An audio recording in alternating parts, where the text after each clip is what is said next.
that fun is out of the way.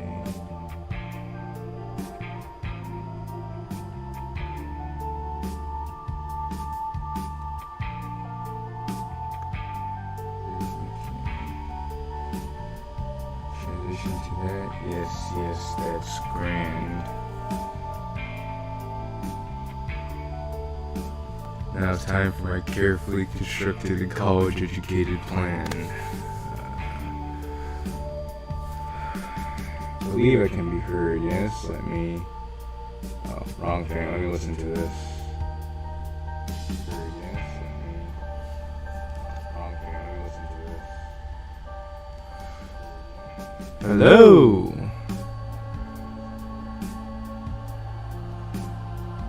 Hello! Oh, there seems to be a bit of an echo there. Hello.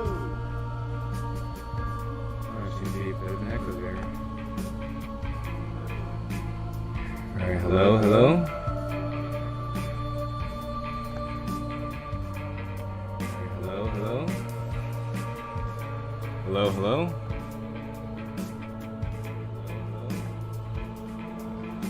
Hello, hello? Hello, hello?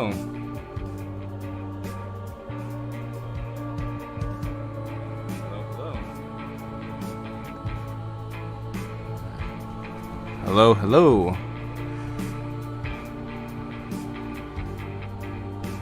Hello, hello. Okay, that's much better now, actually. Hello, hello. Okay, that's much better now, actually. This music is just obnoxiously loud. Oh my goodness. This music is just obnoxiously loud. Oh my goodness. Music is just obnoxiously loud. Oh my goodness.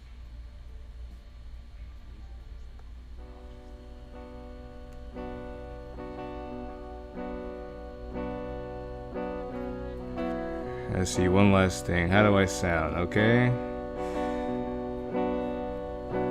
Let's see, one last thing. How do I sound, okay? I'm gonna turn up the volume a little bit more. Hello.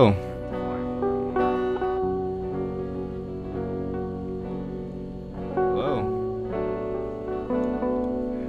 Okay, that sounds good. Grand. Okay, that sounds good. Grand.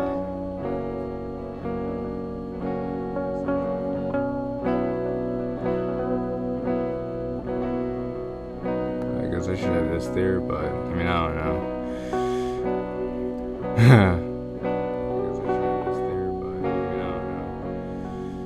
Too low, too late, I suppose. Too low, too late, I suppose. But actually, no, I sound pretty good right now. Actually, no, I sound pretty good right now.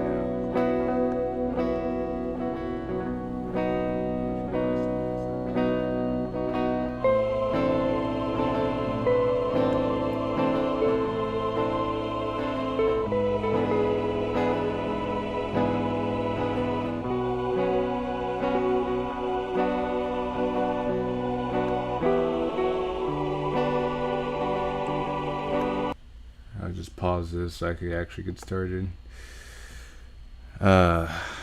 Alright.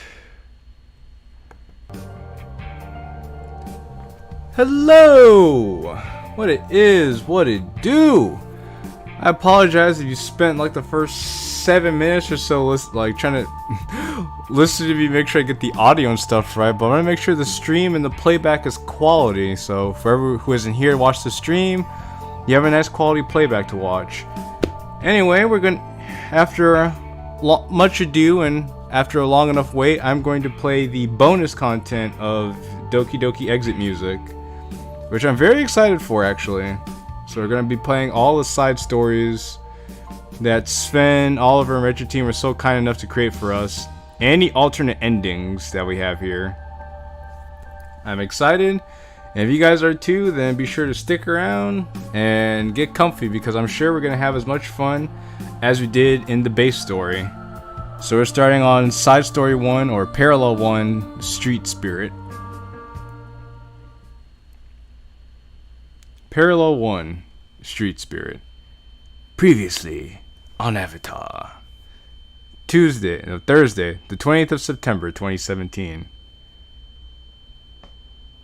I blink once, twice, thrice. I try to process what she said. Suicide. The puzzle clicks into place. Her behavior, her absence. Killen's reaction and excuses. Oh, wait. I think this is Monica talking. Oh, hey, Convex. Welcome, Convex. You're just in time to get started with the show. I think this is Monica, but I'm not 100% sure. He tried to cover it up as best he could. A partial suicide. Monica had no idea, at least. Okay, so this is not Monica. Okay, so this isn't Monica. But I figured it might have been something like this. Oh, she's staring. I should say something. Oh, that was Yuri who was talking. Oh. I kind of wish I made that clear. Otherwise, because I would have read that in Yuri's voice otherwise. Oh well. Alright. Why could I not say something? Anything of substance? Well, okay, well, yeah, Convex, I figured that out now. I don't know how delayed this stream is. Oh, also, how did you know that? Did you start playing the side stories, Convex? I don't know. Sari looks at me blankly, but for a moment. She just starts laughing uproariously. Then quietly giggles. Laughing? Oh no. I have to apologize right now. Do it. Do it. He's like, oh, what? He said, I'm so sorry. That was so... Whoop, come on. Blind? Not yet. I was going to wait for your stream before I played them myself. Oh, okay, Convex. Well, thank you. I appreciate that, really. I'll try to make this quick so you're not waiting waiting any longer. Oh, what's up, Finn? What's up? Welcome, Finn. Haha. You're fine. I was just thinking, if everyone's reaction is going to be like that, then today's going to be a heck of a lot easier than I thought. I apologize, No, I actually really appreciate it. The low-key response, I mean. You aren't going into, like, freak-out mode, unlike a certain club president we have. That's what I was afraid of. Afraid of? You are afraid of others' reactions. No, Yuri, she says she's afraid of other people freaking out about her, attempting to off herself earlier in the week. It's okay, take all the time you need. I like the streams. Oh, Convex, thank you. I appreciate the compliments, man. It was a long day for me, and I've been looking forward to doing this, so I'm ready to have some fun. She nods. It's just because I need to tell people, sure, but nobody needs to worry about me other than me, you know? It'll just make me feel worse, knowing that I'll ruin someone else's day. Well, you won't ruin people's day, really, Sairo. It'll just be... People feel sad for a little bit, and then most people would just kind of get over it and be like, okay, well, you're cool, you're in a better place now, we're just going to continue being your friend. Unless we're Monica, in which case we'll just go completely overboard, but... I can handle my own issues. And the less people who worry, the better. Does that make sense? His statement struck a chord, a feeling of which I know all too well. The scarred flesh on my arm seems to pulsate with my heartbeat, providing a burning, familiar itch. Hey, Dashsuki. Welcome. A problem that she is at war with, inside her head, manifesting into the physical. Something deep within feels elated. So Yuri's happy that someone else can relate to her plight. That's cool. Also, is it just me or does Sayori have a really long neck? Like, I know it sounds really random, but I was like, Sayori has like a pencil neck. God dang, son. Anyway. Anyway. I'm not alone. But do I? I feel my mouth opening before I can think. I can sympathize. In more ways than one. Giraffe Yori. Giraffe Yori. Also, hit the like button on your way in, everyone. Hit the like button on your way in. It'll let me know you like the stream. It'll let YouTube know you like the stream too.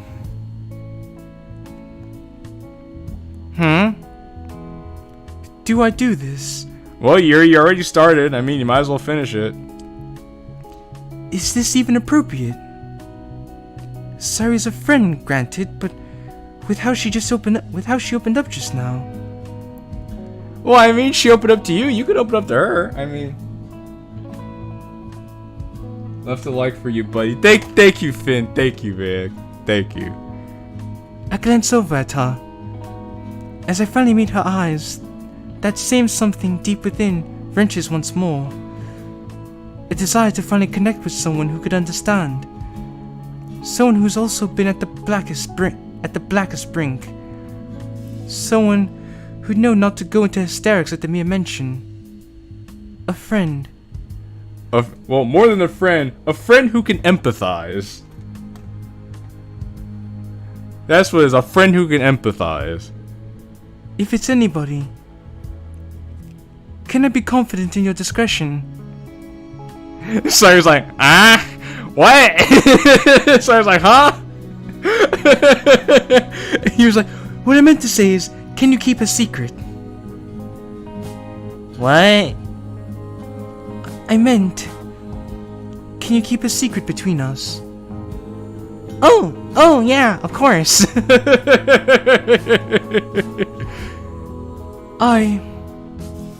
It's okay to be vulnerable. I breathe in. This will help her. I think.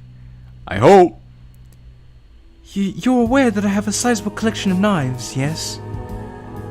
Yeah, the cool knives. Yes, those. They're not entirely for decoration. I saw my own uncertainty and mentally pieced together my response. I keep them sharp and clean. Because sometimes I nick the blade into my skin. Enough to draw blood. I'm long past the point of no return. And Sayori was like, oh shit. Sayori was like, oh shit. And she was like, oh, wow, that's a thing. Oh, that's pretty sad, huh? In for a penny, in for a pound. I used to do it on my arms, but they're too noticeable. I didn't want anybody to see them. I still don't. Oh god, yeah, Finn, we're getting to the realness real quick. So, I switched to the top of my thighs. Oh, that's interesting. I try to keep it under control and I'm managing a lot better now. But I used to think that this was all because of anxiety or some sort of fetish. And now I think somewhere inside subconsciously. Yikes. Yeah, see, cutting is a big no-no. Literally, it is bad. Really. Yikes. What? Oh boy. Yeah, she has it on her thighs. I was like, huh. That's a revelation. She should be careful or else she might nick her femoral artery. Subconsciously, I wish to feel pain. Oh, okay, Yuri's a masochist, confirmed apparently. Okay. Okay, everybody, Yuri's a masochist. Well then. I can't say I particularly enjoy the sensation. Quite the opposite, in fact. But it's as if I deserve to feel it anyway. Oh, well, okay, that's really sad, actually. Sari remains quiet, arms folded in her lap, gazing forward at her shoes. I went too far. Why? Yuri, I don't think he went too far. Sari just needs to process this. You know, kind of like how you had to process the fact that she told you she was about to commit suicide. I mean, fair is fair. She needs time to soak it in. I ruined it. I didn't mean to make this all about myself. I thought I'd tell you because you might feel similarly. Perhaps you might feel some comfort in the fact that you're not alone. That you aren't alone in the way you're feeling, I meant. And that everything changes eventually. Not always for the better, but things do change. It's the nature of life itself. When you sought out the help you needed, it was the first step to that change.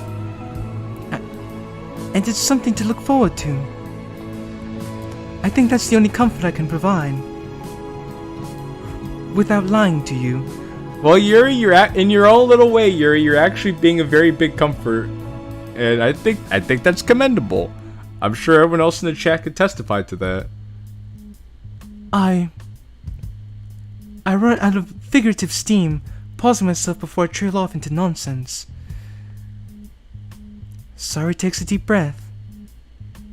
I feel her arms wrap around me. My nerves recoil at the sudden touch, and I briefly consider backing away. But I think she needs this. No, Yuri doesn't need the hug. Sari needs to give the hug more than Yuri needs it. Huh, go figure.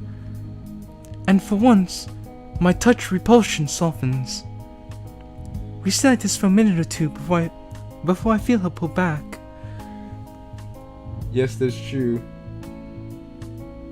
If I could donate, what is that, $2 billion, I would? NY Air, why would you donate $2 billion? I'm just curious. Why would you donate $2 billion? She speaks up. Thank you. That couldn't have been easy for you to talk about. It wasn't. I'm sorry. Please, don't be. I don't imagine yours was any easier. Oh, 200 mil? Oh, 200 mil, actually? I was close. I was off by a 0. I was just going by what I saw, and I didn't want to take the time to actually stop and count, so thank you for counting for me. So yeah, NY Air, why would you donate 200 million? Yeah. But hey, you're right, that's not gonna really be rainbows and puppies, but lying isn't what I need right now anyway. But I really do appreciate it, Yuri. I'm glad somebody else just gets it, you know? Somebody who sees it for how it is. Sarah looks down at her feet, cracking her shoes together aimlessly for a moment. Her hands lie limp in her lap. It still hurts. It hurts every time I think about it and talk about it. And today is going to hurt a lot. But my friends deserve to know. When are you planning on telling them? Probably as soon as everyone gets here. Even though I know people like you and Killer are going to be supportive of it, none of that makes me any less worried. Well, I just want to let you know. I'll be there for you. I'll be there for you. When the wind starts to blow, I'll be there for you. And you're there for me too.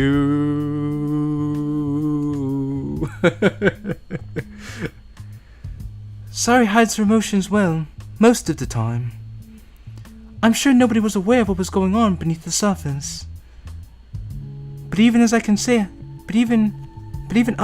she's feeling now. Well, of course, she's extremely vulnerable. That feeling primarily being sheer and utter dread. I could tell from her expression, her eyes shrunk to what seems to have no end, her mouth quivering into a frown. Knowing that my attempt at comforting her somewhat failed miserably, I steel myself and attempt again. Really? You're being too hard on yourself, girl. I think you did a good job. Listen. You don't have to listen to me or anyone else about what to do. But no matter what, just know that whatever you choose is entirely up to you. Her eyes closed for a moment. For once? Yeah, it is. And it feels good. But she turns towards me again. Things can change? They always can, whether by our own forces or those outside us. A small nod from her, then a sigh. That's a nice thought.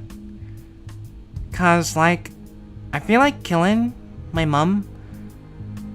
They haven't even seen this before and they're just assuming the worst. Like I'm a nutcase or something.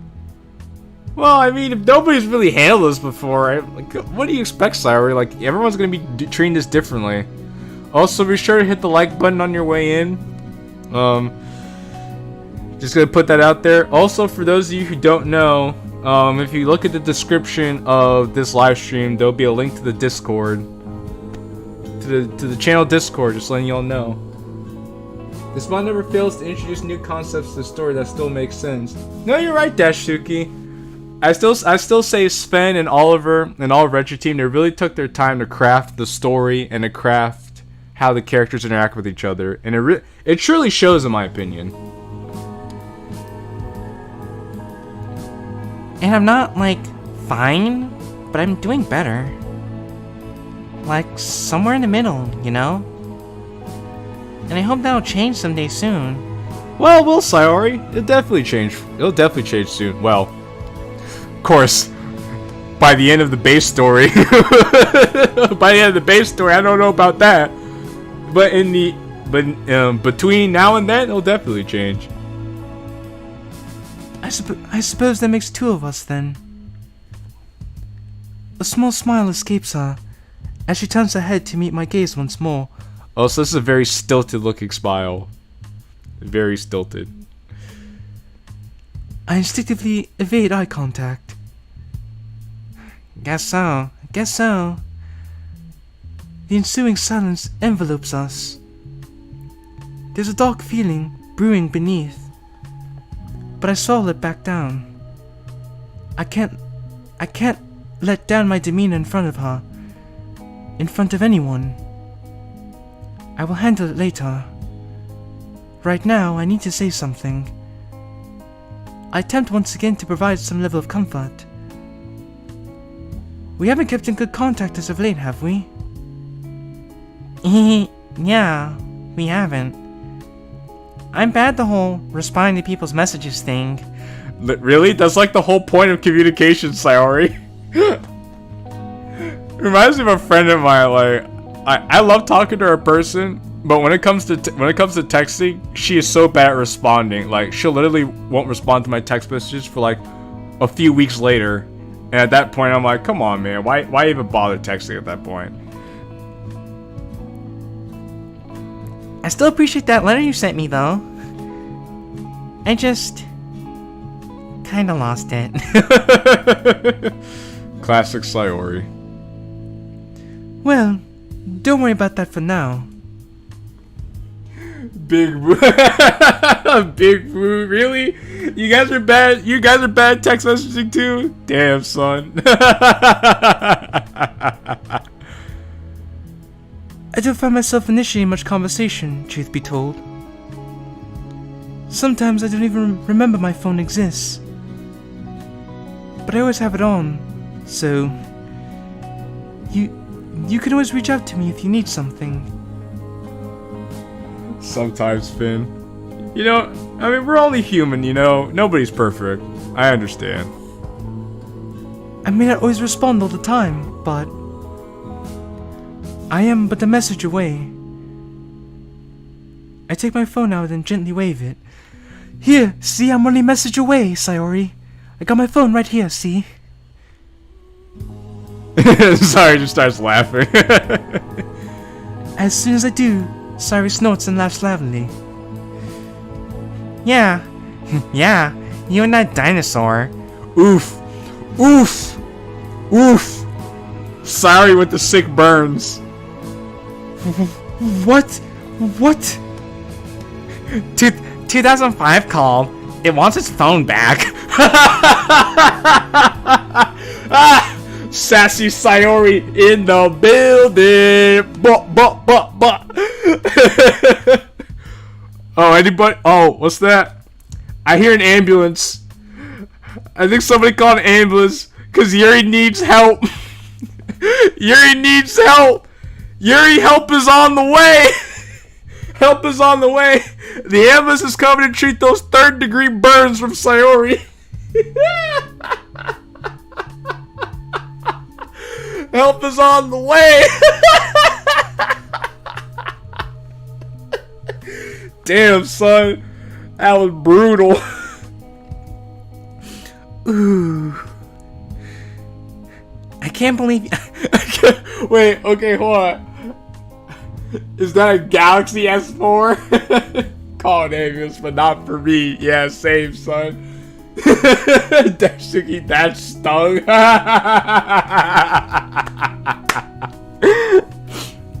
I can't... Okay, bear with me here. I can't believe you still own a flip phone. Actually, Sayori, flip phones are coming in style. You've seen those new Samsungs are coming out now? With the flip screen, Sayori? Excuse you.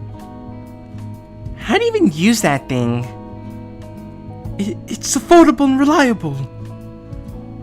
I have no need for a touchscreen or constant internet access. Really? You don't like ebooks, Yuri? You don't want to go on those sick knife forums and go do your knife shopping online, Yuri? I would think you would benefit from having internet access most of all. Flip phone day, I feel old.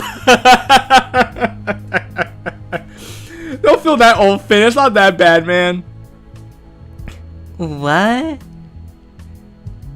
You don't have internet on your phone?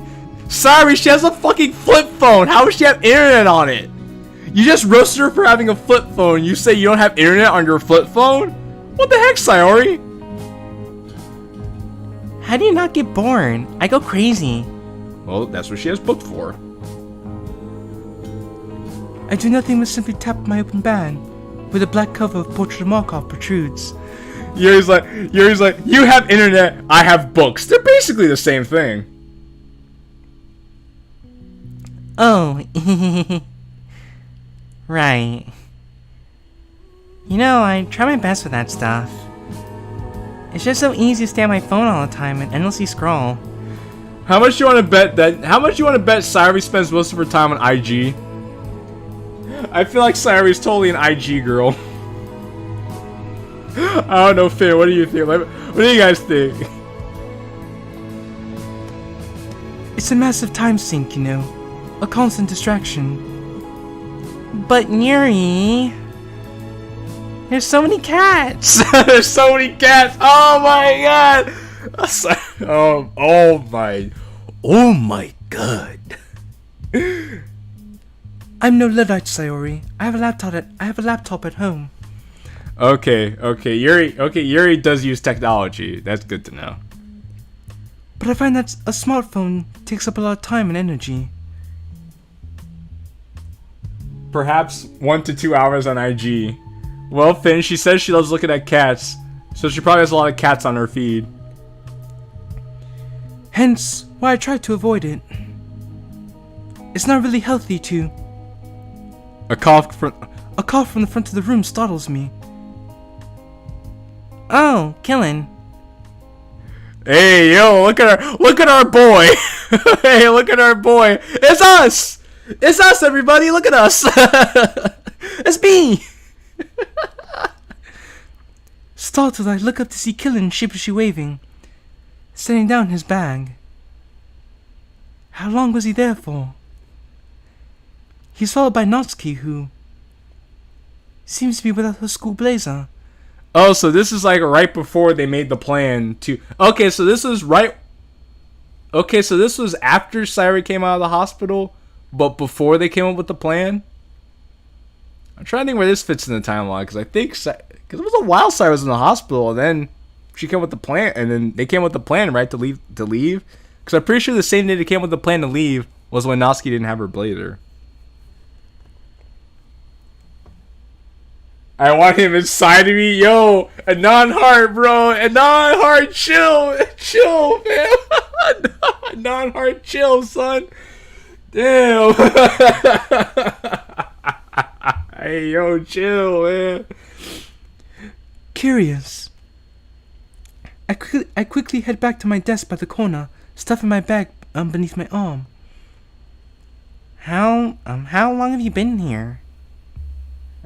Just arrived. Everything okay? I don't respond. A wave of shame washes over me. I didn't even greet Killen or Natsuki. Why am I always like this? Always unable to strike up a conversation? Sayori even had to push me to talk to her today. I'm glad we did. I suddenly feel a bit better about my own issues. But I feel so tired, fatigued and drained. I feel eyes staring at me. I don't dare look back, instead pulling out the portrait of Markov from my bag. Natsuki waves to Sayori before disappearing into the closet. Yeah, everything's good. While trying to find my place, I sneak a glance to the front of the room. Yeah, this is really sad. Yuri's social anxiety is so bad that she literally has to retreat to her safe space of a book. Killen and Sayori seem to be in quiet conversation. I wonder if he knows the extent of what Sayori's eternal turmoil truly is. Well, he'll get there. A silly thought in retrospect. He has to know, at least on some sort of level. Wouldn't be surprised if Cyrus scrolling through iFunny. Dashsuki, what is this 2000? Well, actually, no. I was about to say, what is this 2017? I was like, wait, this is 2017. I was like, this one takes place in 2017.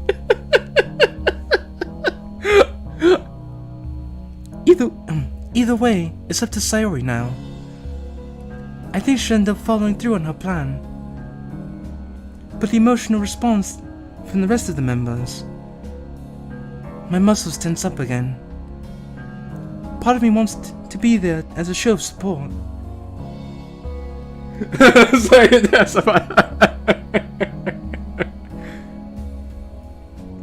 But I think back to what Sayori told me about how she just wants us to move past it.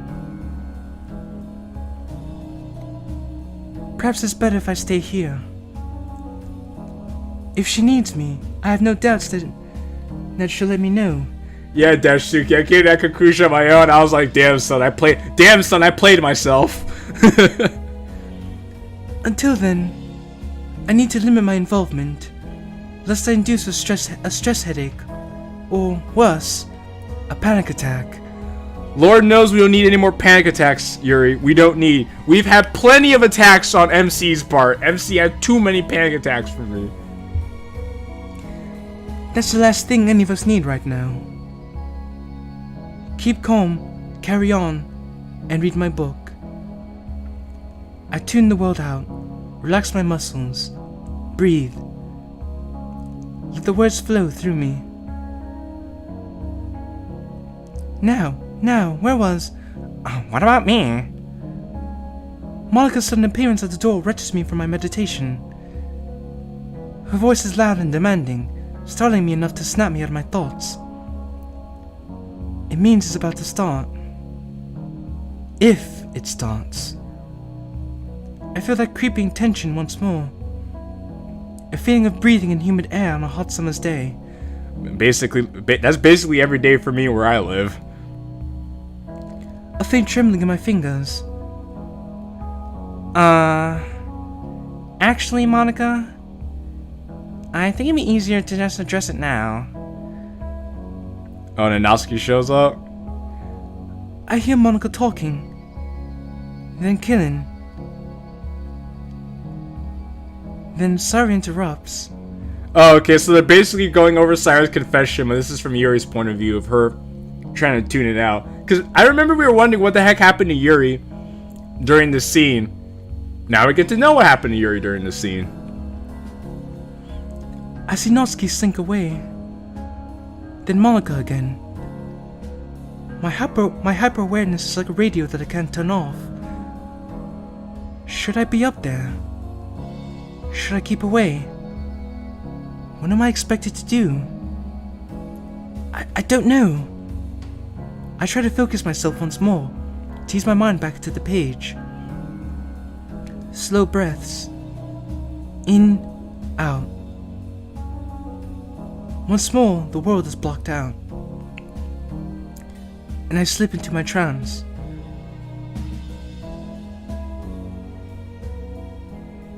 Uh-oh, the screen shaking. Why is the screen shaking? A sudden sound to my left. I gasp and jerk my head around. Natsuki, eyes wide and skin pale, has taken a seat at a corner desk. I make eye contact with Sayori.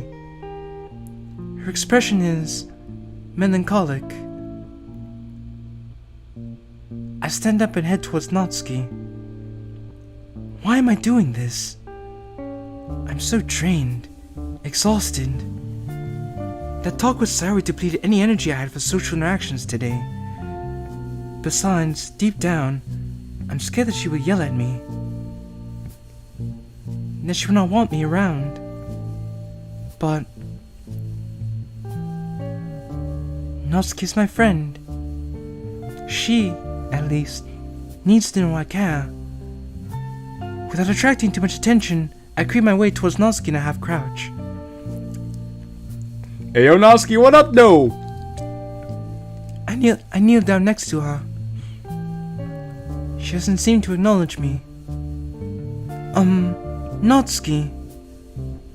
She opens her eyes, staring me down. Natsuki's like, eh?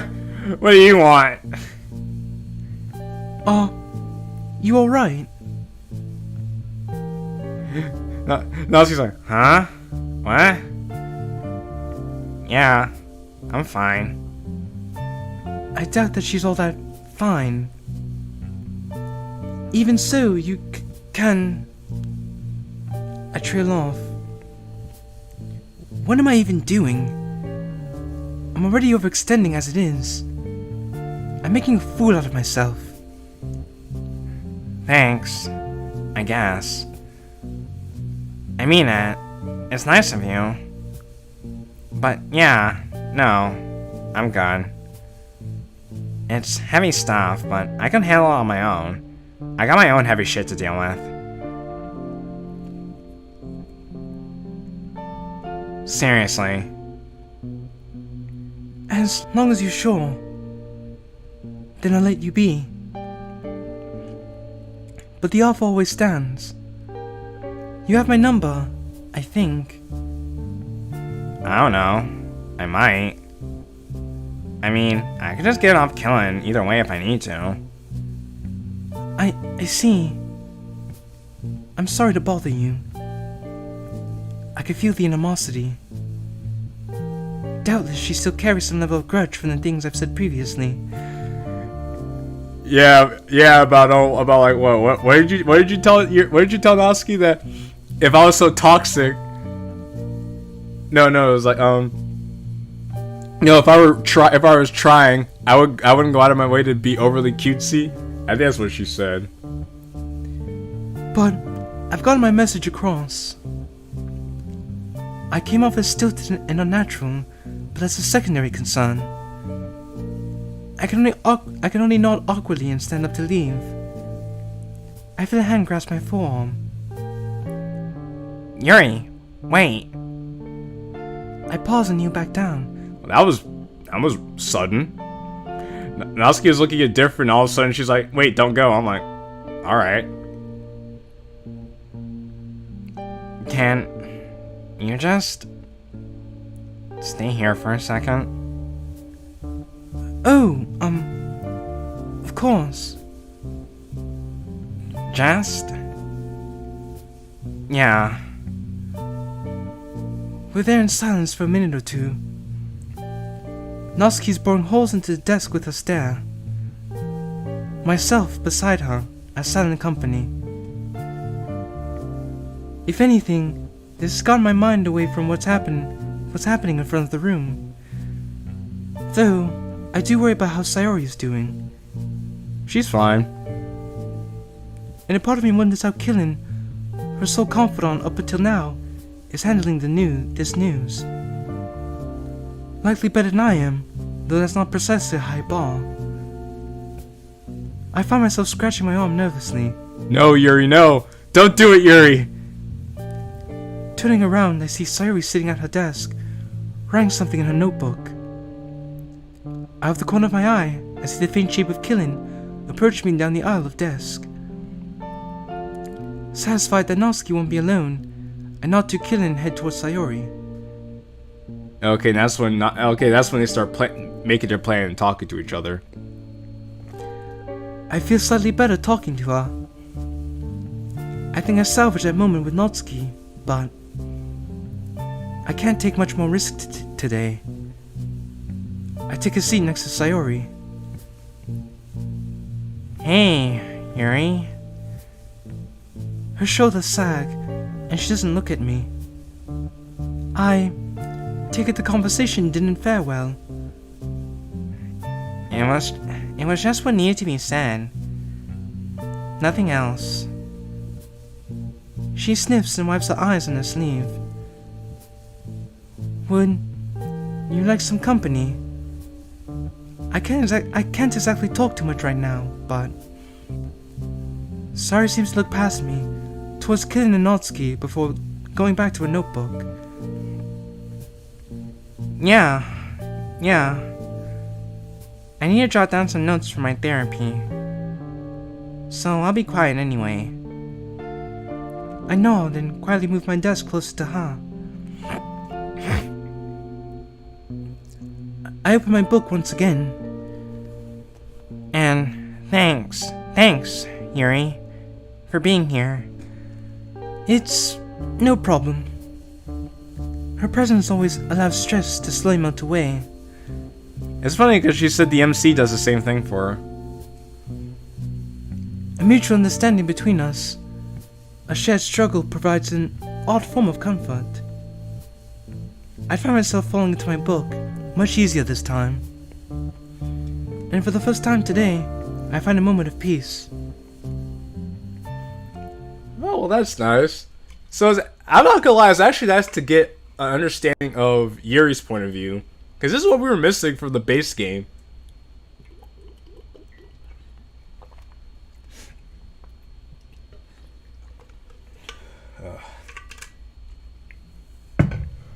Anyway. So that's what happened to the prisoners. That's inhumane, grisly. It makes me ponder about some of the more macabre aspects of my history lessons. You mean like a certain period of 1939 to 1945 that happened in a country known as Germany?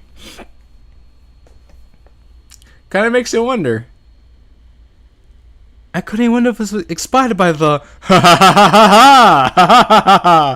I couldn't wonder if it was inspired by the I wonder what it could be inspired by. My thought is interrupted by Sayori, prodding me in the arm. Hey, Yuri, before I go. She looks away and shakes her head. I'll need to be alone for a while. Killen is probably gonna take this hard. Oh, Killen is probably taking this kinda hard. I know they've been hanging out a lot recently, but if Knots goes without him, wouldn't he be able to walk him home? Yeah, Finn's like, I wonder. Yeah, Finn, I wonder. Yeah, Finn, I wonder. Instantly my limbs seize up. I've recovered somewhat since earlier, but this is so sudden. You want me to... He doesn't bite, I promise. But... I know this isn't really down your alley, but I'm really worried. Oh! You know what? I remember Sven said this. But he was like, Yuri's gonna play a role. There's a reason why Yuri walks home with the MC, because I remember bringing this up. in the last stream. Now we know why.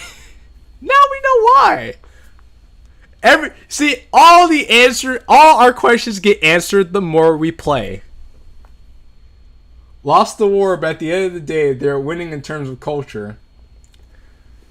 And all hard out. You know what? Non? I'm gonna leave it at that. You know what, Non? I'm gonna leave it at that. I will leave it at that. I'm not gonna say anything else. No comment. It's a big favor to ask, and normally I wouldn't. But right now, I just need to go home and scrub this all out. I find myself torn. I can't let Sari down. Not today. But I don't know if I can handle this. Well, it turns out you could handle it, Yuri. I can try. Come on. That's all I ask. Thanks, Yuri. I owe you a big one. But what if... It's not hard, just make some conversation. He'll listen to anything. I'm like, but what if he wants to talk to me? Just talk to him. What's the problem, Yuri? What's the problem with asking someone who's socially awkward, has a hard time talking with people, to talk to somebody? She picks up her bag, sing it over her shoulder. Like what? I mean literally anything. He nods along whenever I talk about half the time. She glances at her phone. Call's about to end. See if Monty's okay, then I'm out. I'm gonna see if Monty's okay, then I'm out. Oh, okay. Take care, won't you? Of course, I'll be fine. Don't worry about me. She sneaks one last glance at Killen before heading over to Monika's desk. As I'm putting away my book, I can only think about my task ahead. Why am I like this? It seems that's the third time I've asked this question today. Excuse me. BRB, online classes and stuff. I'll stay, but I'll mute the stream at the moment, so I ain't going anywhere. Alright, Noah Finn, do your thing, man. Do your thing. Good luck on your online classes, though. I hope you do well. You got this, though, buddy. I'll see you when you get back. As if I have an answer beyond that I'm abnormal. And the fact I'm attracted to him. Oh, okay. Oh, she is attracted to him. But she doesn't go full OG exit music, which is good. No, that's not helping. I need to keep a cool head. I'm doing this for Sayori. Killen is a friend. Talk to him like Sayori. If I can handle that today. I see him standing into the cupboard. How am I even supposed to initiate conversation? I guess I could just walk up and ask. I slowly make my way over to him. He seems to be breathing hard. Oh yeah, because he's having a panic attack right now. And she's having a panic attack right now. So, they're both having panic attacks. Fun. Is he okay? Killen. he doesn't respond. I strain myself to speak a bit louder. Killen! Huh? He snaps out of his stare. Only now do I notice his hands shakily gripping the desk in front of him, their knuckles white. Did I cause this? No, Yuri, you didn't cause this. Natsuki caused it. I didn't mean to startle you.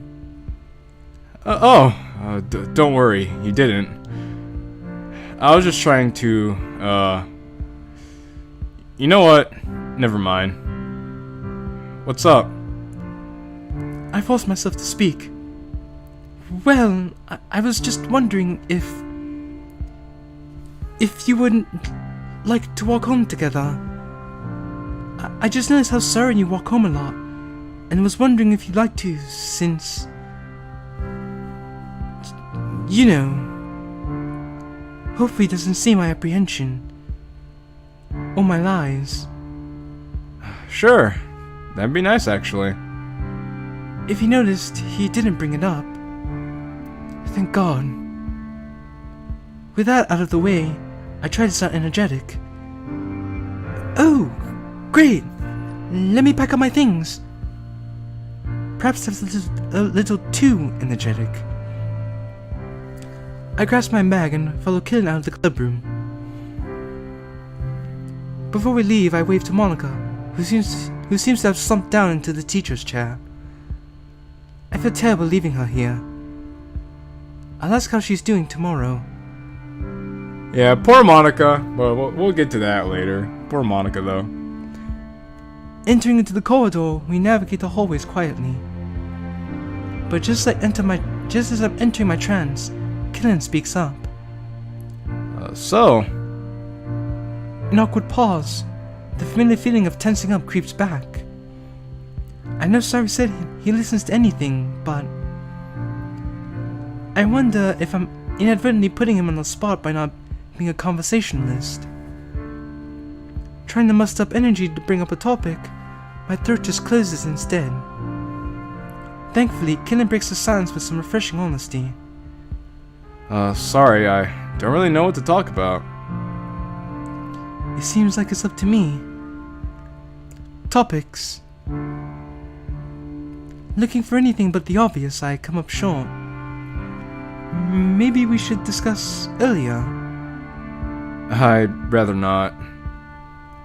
Too soon. Yeah. And yet again, I made a fool out of myself. Come on, Yuri. You're doing your best, Yuri. That's all we could ask. I squeeze out an apology. I'm sorry. No, it's fine. I just don't want to talk about it right now. That's understandable. I was just concerned as to how Sari is feeling. I mean, you did just talk to her before the club started, you know? I mean, you kind of have an idea about how she's feeling, Yuri. I mean, I know how she's handling her emotions, but I wanted to discuss it more with someone who knows her more than I. But I'm not sure if that's proper of me, or if it's too invasive. I mean, you're a friend, Yuri. I understand that. You could always just talk to Sari about it when she's feeling up to it. They'll know you're coming from a place of, you know, a righteous place. Excuse me. Oh, I think she's doing better now that it's out there. I nod in agreement. As we enter the courtyard, the trickling sound from the fountain echoes off the walls and creates a cacophony. It's a very nice sounding cacophony. It feels like it surrounds me. I always appreciate that about this place. When it's quiet, anyway. Killen seems to look at the fountain with a painful expression, before turning to me suddenly. You're a very mysterious person, you know? That was unexpected. I tried to stammer out an appropriate response. Eh? Oh. Do you think that's a bad thing?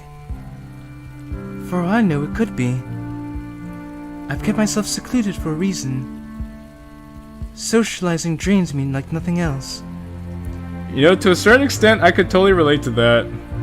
After spending a lot of time with people if I'm like going out with people for like a long period of time, I want nothing more than to come home and collapse, because just being around people and being active is exhausting.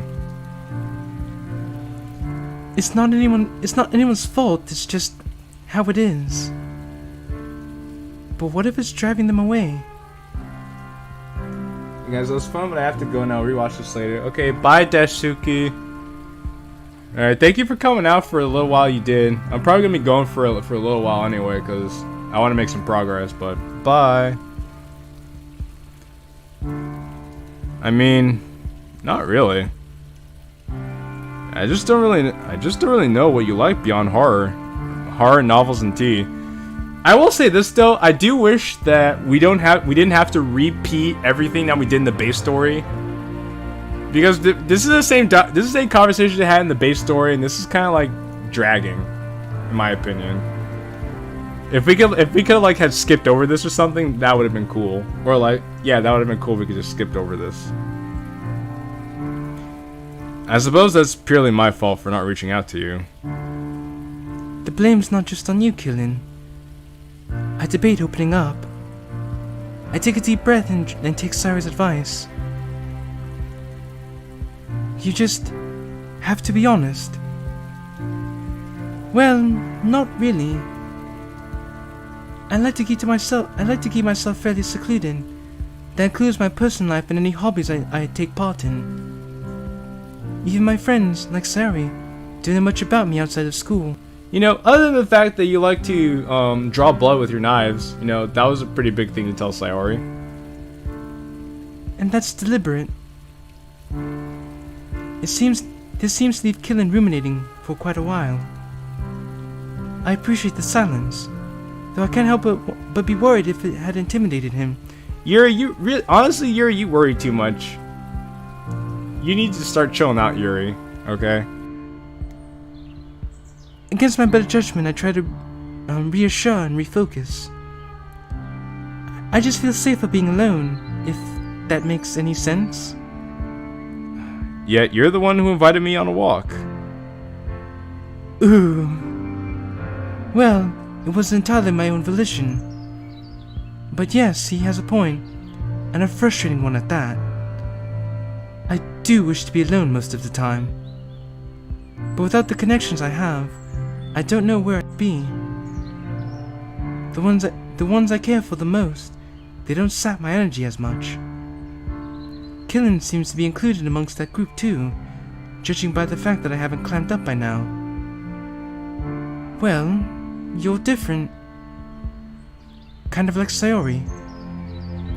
I don't know. I just feel more comfortable around you. Where am I even going with this? It's weird. I'm sorry for bringing it up. No, it's fine. I just feel like I can let my guard down more when you are around. I like that. I'm sorry, I must sound crazy. I mean, out of all things to happen this week, this is probably the most normal moment I've had. So no. That's reassuring. But I'm glad. Hey, I'm glad for the company. Wouldn't be the same walking home alone again. Which, speaking of, you said Sayori is someone else you're comfortable with, right? You said Sayori is someone else you're comfortable with? Yes. She's been a good friend lately. I told her about my cutting thing and everything. Very approachable, I suppose is a good way to put it. And an apt listener. Something you two have in common, it looks like. I am sorry if I ramble on too much. Not at all. And yeah, Sayori is a good friend. Natsuki has been too. Just a friend.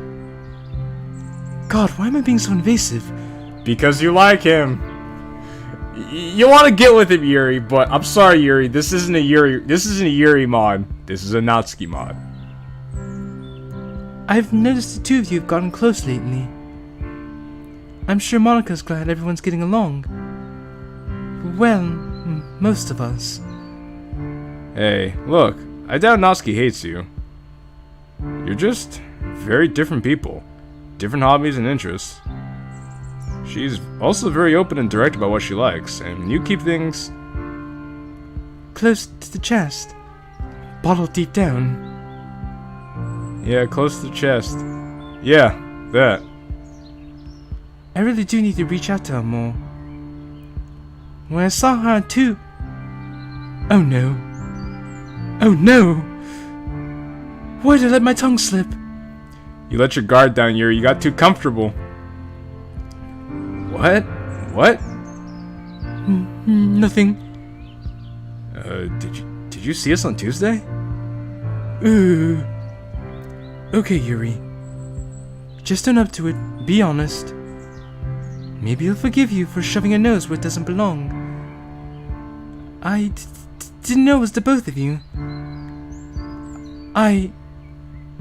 Please don't be angry.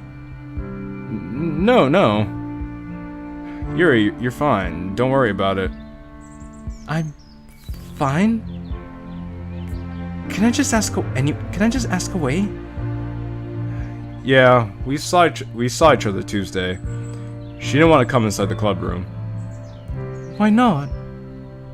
I guess she felt guilty. Thought you and Monica might be mad at her. Monica may be little, but I was just glad she was okay.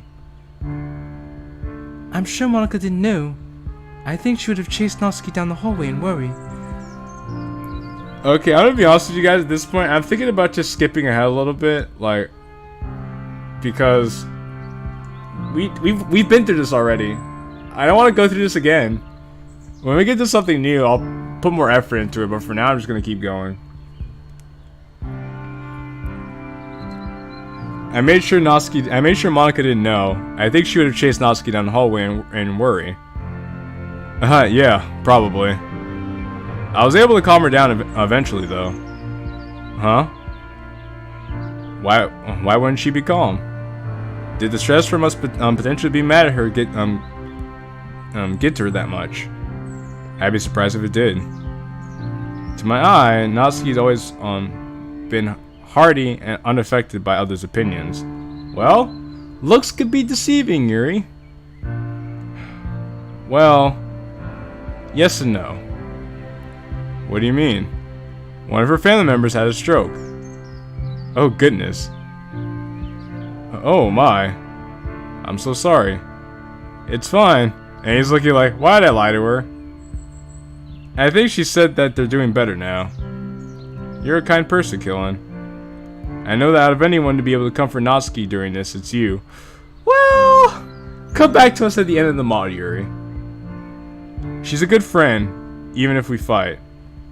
Yeah.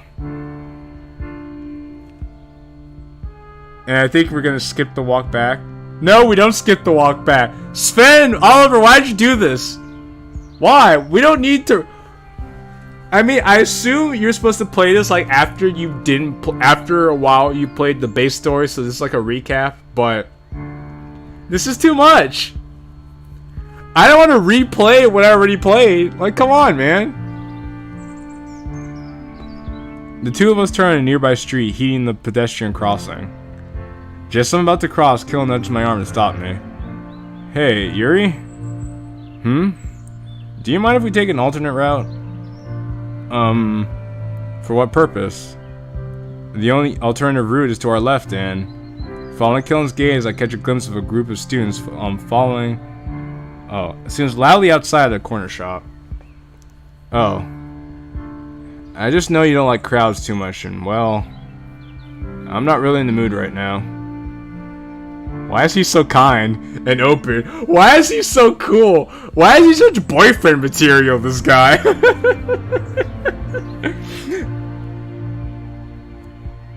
I probably would have gone the other way on my own, but I appreciate the suggestion. Remember what Sayori said. talk to him like a friend. Well, thank you for your consideration. In that case, I'll go the alternative path. Here. I lead him down the side alley to our left. The path takes us to into a smaller suburb. Much quieter, much safer. I breathe a silent sigh of relief. Before said relief is interrupted by Killen blurting something out. Wait, no way, I remember this. My parents used to take me out this way when I was young. There's a playground on the other side here, down the hill I think, where me and Sarah used to play.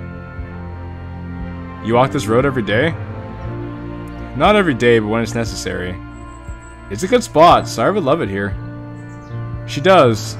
In fact, I showed her this spot a while ago. Memories of the bakery. The sickly sweet smell of sugary treats. The inabundance of croissants. Sarah's choice, of course. You know what? Now I want to see a day where Yuri and Sairi go to the bakery. Where's that story in this, Sven and Oliver? Why did you guys put that in the side story? I would have loved to have seen that. And warm. So warm. Hopefully she remembers. I hope she thinks as fondly of that day as I do. It ranks highly in mine. Oh, that's sweet. Gosh, it's kind of pathetic when I think about it. A bakery is one of the crowning memories of this past year. I mean, you don't go out much, okay? And you spend a good time with a good friend. That's all that matters. Why can't I just engage in more social activities with everyone? Because it's literally antithetical to who you are in the story. That's the normal way. You're not normal, Yuri. You're weird. You're mysterious. You're pretentious. And you have to accept that. Oh, that's pretty sad, actually. Hey Finn, welcome back. That was pretty quick, actually. I hope your class and stuff went well. You have to own it. God, why can't I get out of my own head? You know what, Yuri? That might be a good start. That might be a good starting point for you to socialize with other people. Get out of your own head. Just do it. I hate this. Just talk to Killen. Killen will make it all okay. Oh God, now he's laughing. Laughing at me? Is something funny? Do I laugh too? I offer up a weak giggle. You know what? Well, I just had a quiz and that's it. Oh, okay, Finn, that's good. I hope you did well on that quiz. No, you probably aced it though. I offer up a weak giggle. She's like, hee. Killen turns to me, confused. Uh-oh. I take it you're enjoying the walk? Yeah, actually. Also, Finn, you didn't miss much, by the way. We're basically just replaying this part of the story where Killen and Yuri walk home for the first time, but we're seeing this from Yuri's point of view, and I'm like, cool. It's much more nice than I thought it was going to be. I knew it. Or, well, he thought he'd hate it, but he doesn't? I struggle to get a read on his meaning. Oh? Did you not think it was going to be nice? What? No. Oh, thank goodness. Well, I mean, yes. You know what I mean. No, Yuri doesn't know what you mean. I think I do. Oh, okay. I think he's just as worried as I am. It brings me a small comfort. We're both just as intimidated of each other. But we're talking frequently, enjoying the evening sun, the pleasant sights and sounds, in a place where I feel safe. This isn't so bad after all. Yes, more than you think. I always enjoyed going the scenic route, especially down here. I've taken Sairi down this path, now Killen. which is admittedly easier with Sayori, as she always has something to talk about. I'm beginning to rather enjoy Killen's more reserved presence. I don't feel as pressured to talk about something. There's nothing wrong with enjoying the silence, Yuri. It's easier to let silence fill the void between our thoughts and musings. I could get used to this. He mentioned that playground earlier. Perhaps I could point that out to him. Oh, by the way, the playground you mentioned is over there, down the other road.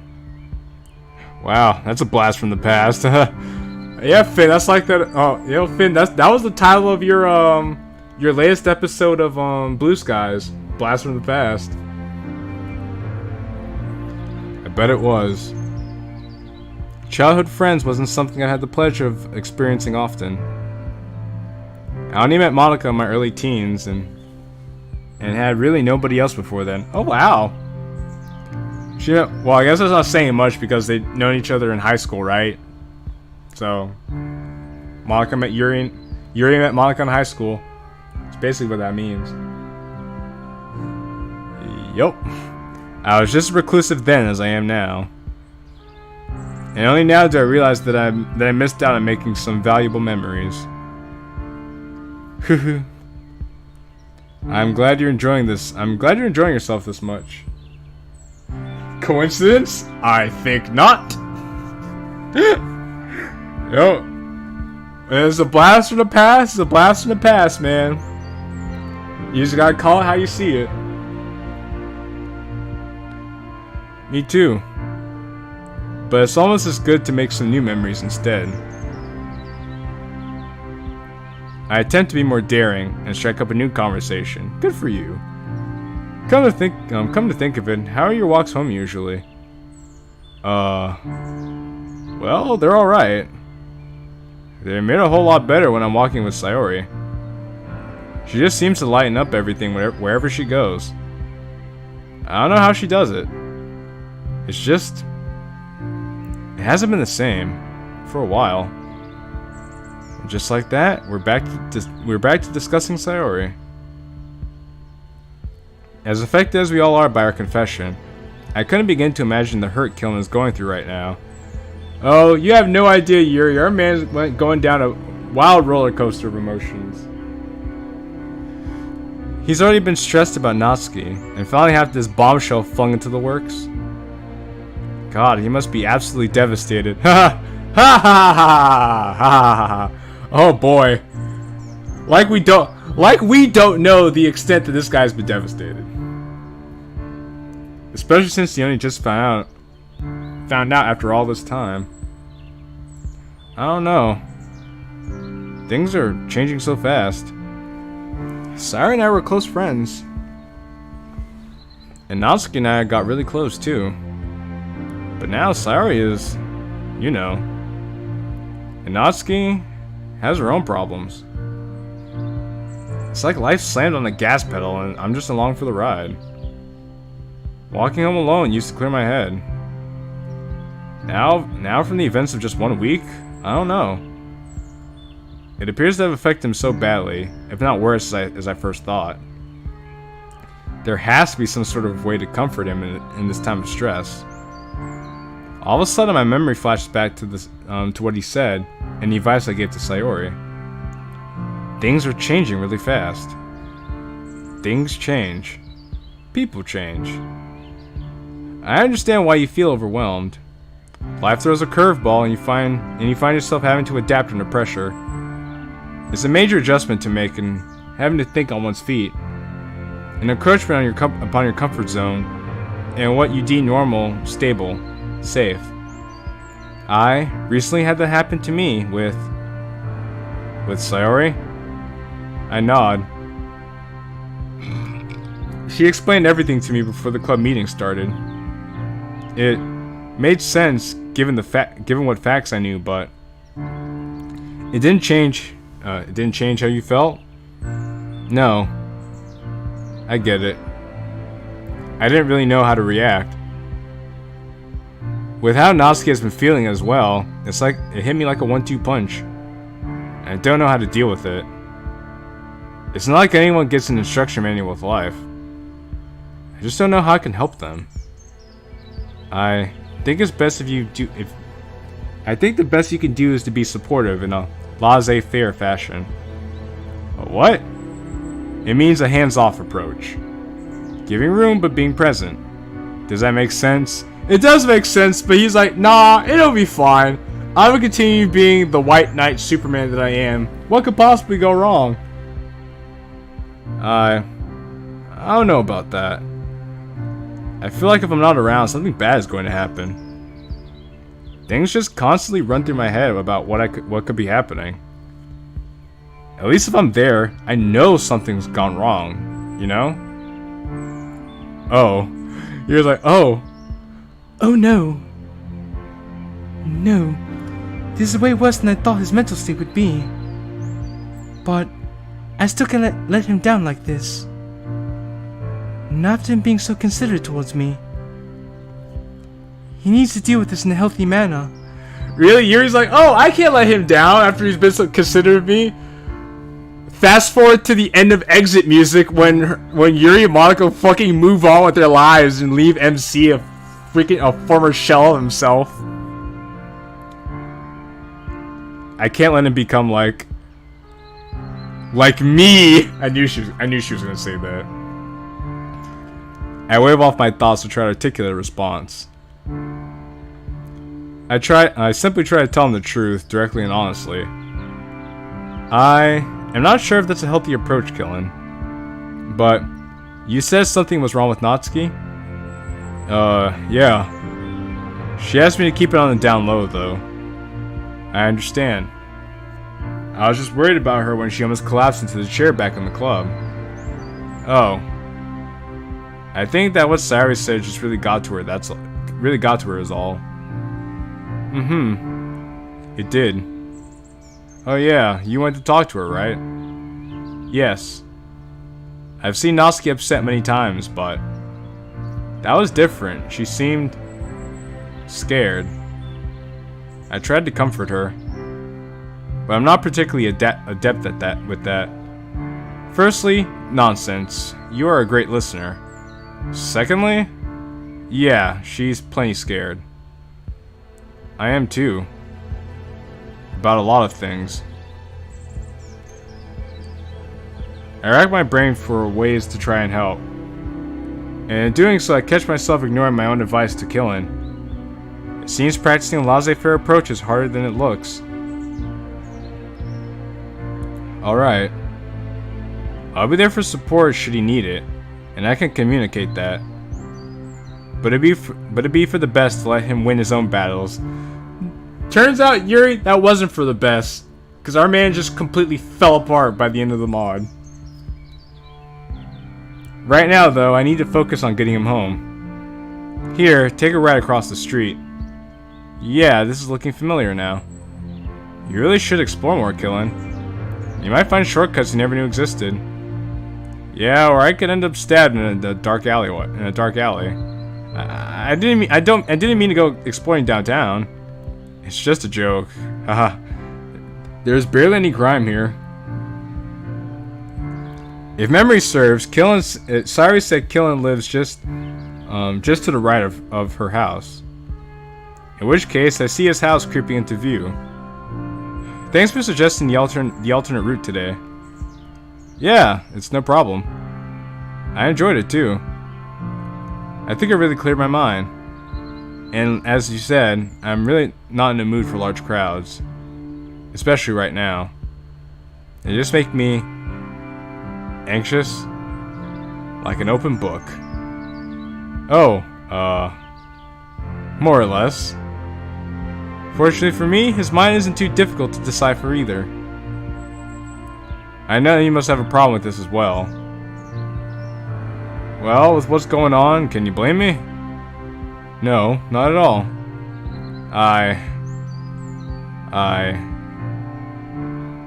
found Sayori when she... Oh God. She told me what happened, but left out that detail.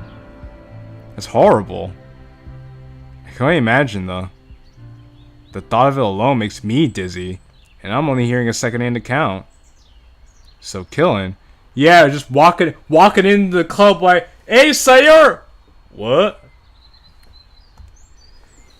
It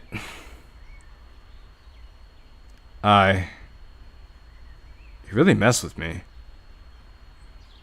That's all I really want to say right now. Oh. I'm so sorry, Killen. She didn't tell me it was you. That explains a lot. Are you doing alright? No. Clearly not. That must have been extremely traumatic. Don't worry about it. I'm okay. I struggle not to worry about him more than I already have. Sayori's words echo back to me. I shake my head. Yeah, Finn. It's sad stuff, buddy. I shake my head. He needed to let go. He needed to let his feelings out, is all. He'll be okay. Still, to find such a close friend at their most vulnerable and hurt, I don't know if I'd be able to handle it. Well, we never know what we're capable of until we're put in that situation, right? Lord only knows how he can. Truth be told, Yuri, he's not handling it well. This is just the beginning of the end for this guy. I need a quiet place to think. The hyper-awareness sneaks back in, foreshadowing the anxiety that is to come. I like Killen, but I hope this ends soon. Speaking of, Killen seems to be walking at a slightly slower pace than before now. Which is most likely the case because, well, this is my place. Ah, I see. It hadn't even occurred to me until a second ago. Stuck in my own head again. I try to draw our conversation to a satisfactory close. Well, this was nice. Yeah, it was. It's far from original, but I don't think Killen minds. No, he does not. From the sound of things, he needs some time to unwind. Again, thank you for the alternate route. I quite enjoyed it. Me too. Me too. What am I even doing? Oh, she's like, I have to offer some support. No, all the support I have. But can I? I'm just going to mess up like I always do. No, I can't be like this right now. Not when a friend of mine is desperately in need. God, does he have my number? Yeah, Noski said he does. Okay. I need to let him know that I'm here for him. Now. Just to let you know, if you ever need to talk, why can I get the words out? I was just fine with Sayori. Always able to talk in the club. No! I want to offer him a text or something. Anything more the substance than that. I'm such an idiot. I knew I couldn't do it. thanks, Yuri. It means a lot. Really. I turned my head away to mask the embarrassment. I tried to offer him a smile anyway. I need to get away from here. I can try another time. Just need to prepare for it. Maybe I could send him a text when I get home. Yeah, a text. Well, thank you for this. Today, I mean. Hey, it's nothing. It's getting late. My parents won't like it, but I'll message them. I should be home by supper, so it shouldn't be a catastrophe. My apologies, but I must go now. No, you're good. Have a nice day. Thank God he's asking why I'm leaving so abruptly. Why, I mean, you're walking home. It's dusk. You just have to go home. I don't know what the big deal is. I take a small and hopefully unnoticeable sigh of relief. You too. Killen turns away and heads towards his front door.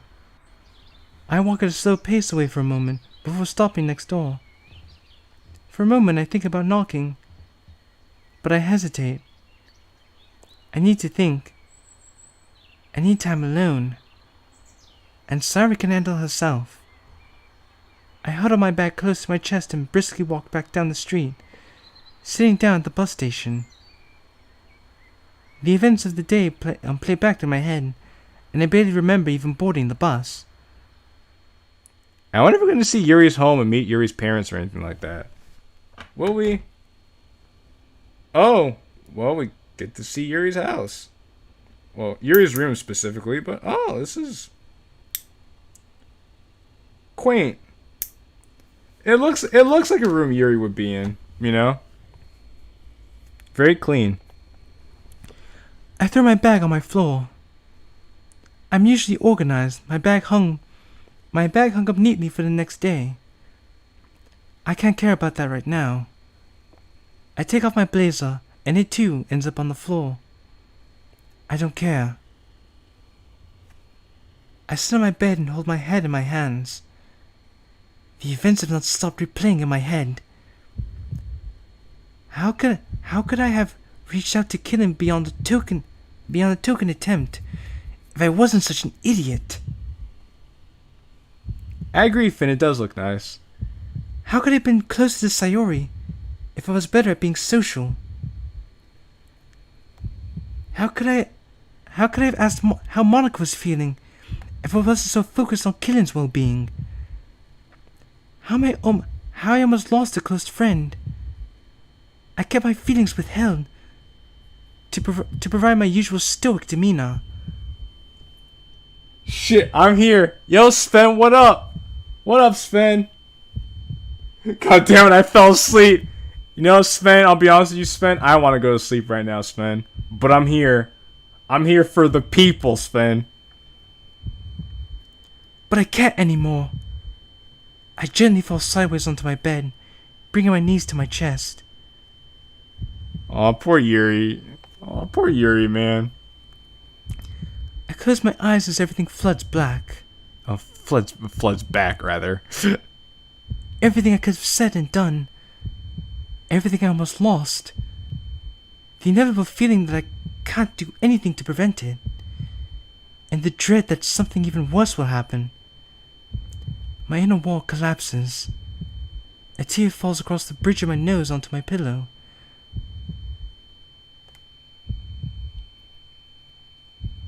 Then another.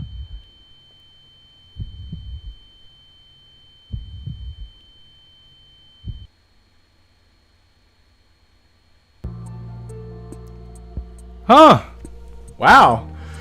that was a very abrupt ending. Am I the only one who fell asleep from... You're the only one who fell asleep from a stream, Sven.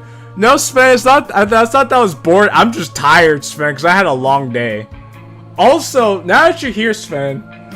I want to let you know that the side stories are cool, but why repeat sections from the base game that we already played? That was one of the things I was kind of complaining about, because like that whole section where like the MC and Yuri were walking and it literally replayed the dialogue verbatim. I was like, we really could have done without this. I understand you wanted to show Yuri's point of view, but it was kind of like, do we really have to replay the same part again? Like, it was cool seeing the new stuff and seeing Yuri in her room, like having an emotional breakdown because she's putting so much pressure on herself. That was cool. I like that. But having to go through the same thing we already did, I was like, I don't know. I wasn't a big fan of it personally. Because it's another person's perspective on conversation, it's connected to the story again. I get that. It's just like, I don't know. Maybe I'm complaining too much. I don't know. Like, I understand that. I was like, I don't know. If you could have done it in a way that you still got to see the other person's perspective, but it didn't feel like you were replaying part of the game again. that you already played earlier, like that would feel better to me. But I don't know. Maybe that's just me being too extra. I don't know. Any case, let's see. That was Street Spirit. Now we're in. Oh, I'm dumb. You can tell whose perspective it is by the font. It just hit me now. Okay, this is Yuri. I think this is Sayori. I want to say I think this is Sayori's perspective. So. Okay, good. Yes. Parallel 2, like spinning plates. Monday, the 2nd of October, 2017. Oh, wow. Okay. I'm awakened by a vibrating phone. The chorus of birds outside does more to stir me awake, honestly. This is your favorite parallel, Sven? Well, I hope to do it justice. Louder than usual. Maybe they're perched on the balcony. I groggily wipe my eyes and blink several times. I open my alarm app to check the time. 6:58 a.m. You know, I always used to wake up way too late. Running towards killing before he leaves me behind. You know, waving your arms around. like not careful to, like, how to go waving her arms around, like, unaware of any attention she might draw to herself. That's how it went. Now it's too early, and I barely sleep. I envy past me. No, you don't, Sayori. No, I don't. I sit up and take a deep breath. Come on, up and at 'em. I make my way into the bathroom for a quick shower. Sorry, shower time? Yeah, Finn, this is your best girl's POV, Finn. I know this is what you were waiting for. Showers tire me out so much. I know it's necessary, but it just saps my energy away. I remember when I'd go days without showering. Oh, damn. Okay. Yeah, Finn, how you like that? Your girl, Sayori, goes days without showering. How you like them apples, Finn?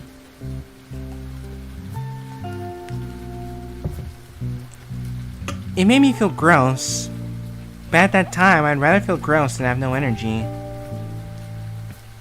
I try to relax. It's kind of nuts how the past few days have been, and have affected our entire friend group.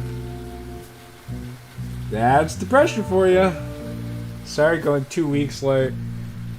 I mean, you know, when you don't really feel like doing anything and you want to decide how you want to parcel the energy you have for the day. I mean, I get it. I mean, I don't get it because I've never been depressed, but I understand that you only have so many resources that you want to allocate to the day. So you make trade-offs. I don't like upsetting people.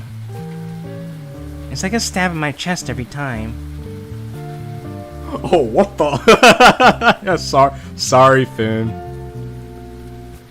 And yet, I had to do it twice. Yuri was understanding, but I can't get Monika's reaction out of my head. Her surprised state, the shock, and Natsuki. Even though I was right to do it, I still don't feel like it was right. It's not fair on them. I mean, Sayori's not. They're gonna feel how they're gonna feel, Sayori. That's out of your control. I appreciate the fact you were open with them. That was a big commitment. That was a big step for you. Especially when they start changing their entire selves around me. I started arranging my clothes on the bed. You didn't hurt them. They still love you. On goes the uniform. And the bow. Can't forget the bow. As I approach my desk, the presence of the orange bottles feels both alien and familiar. Citalopram, lithium, sertraline. Damn, she's on lithium, bro. So citalopram, lithium, sertraline. There you go. I have to get used to saying these names because I'm like, okay, I know how to say drug names, but I've never seen these drugs before, and hopefully I never do. One a day. Take the white pills in the morning, red pill at night. May cause side effects. 1, 2, and 3. Down the hatch.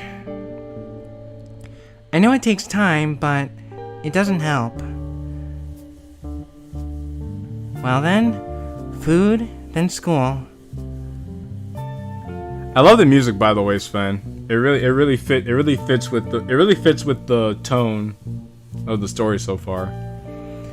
In the living room, I'm not all that surprised to see that Mom's out again.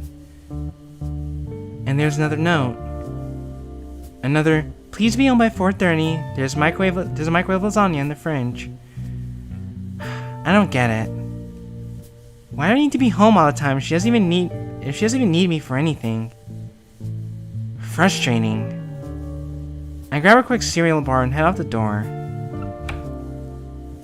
Oh yeah, this is part of the whole Sayuri's mom has a stick up her butt kind of thing. Yeah, I remember that. Passing Killer's house, I stop in my tracks. I consider knocking, but Oh, this is when she finds out that Noski's living here. maybe best to leave the 2 be. Oh no, she already knows that Noski's living there. Okay. After all, I think they're together. I feel an anvil on my chest. I loved him. I still love him. It's after. No, yeah, I figured that out, Sven. I figured that out. It hurts to see them.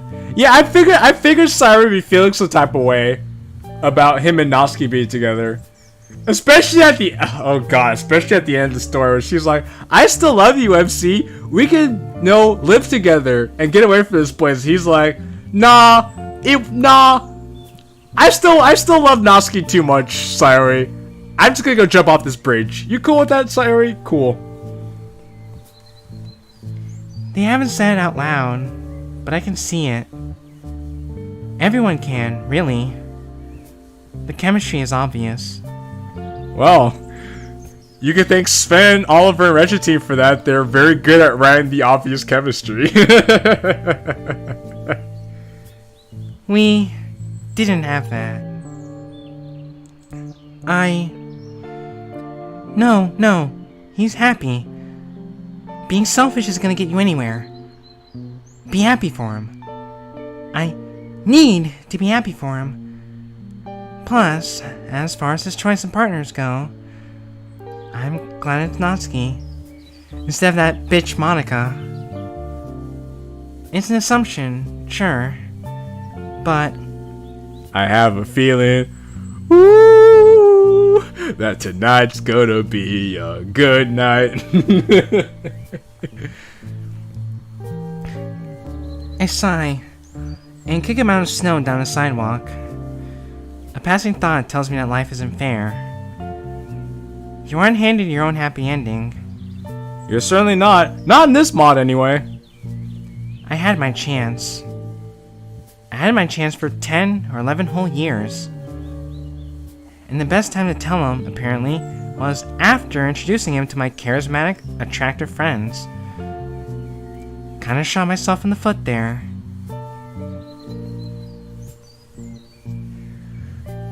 Yuri told me that things can always change. They sure do. I head to school alone.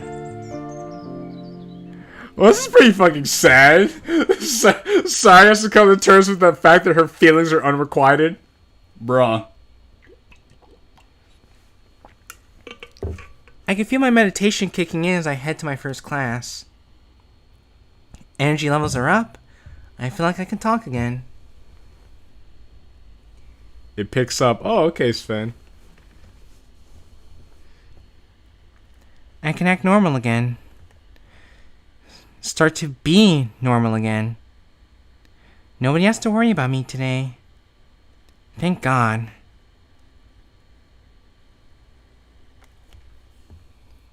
The hours passed in a flash. Truth be told, I barely remember any of it.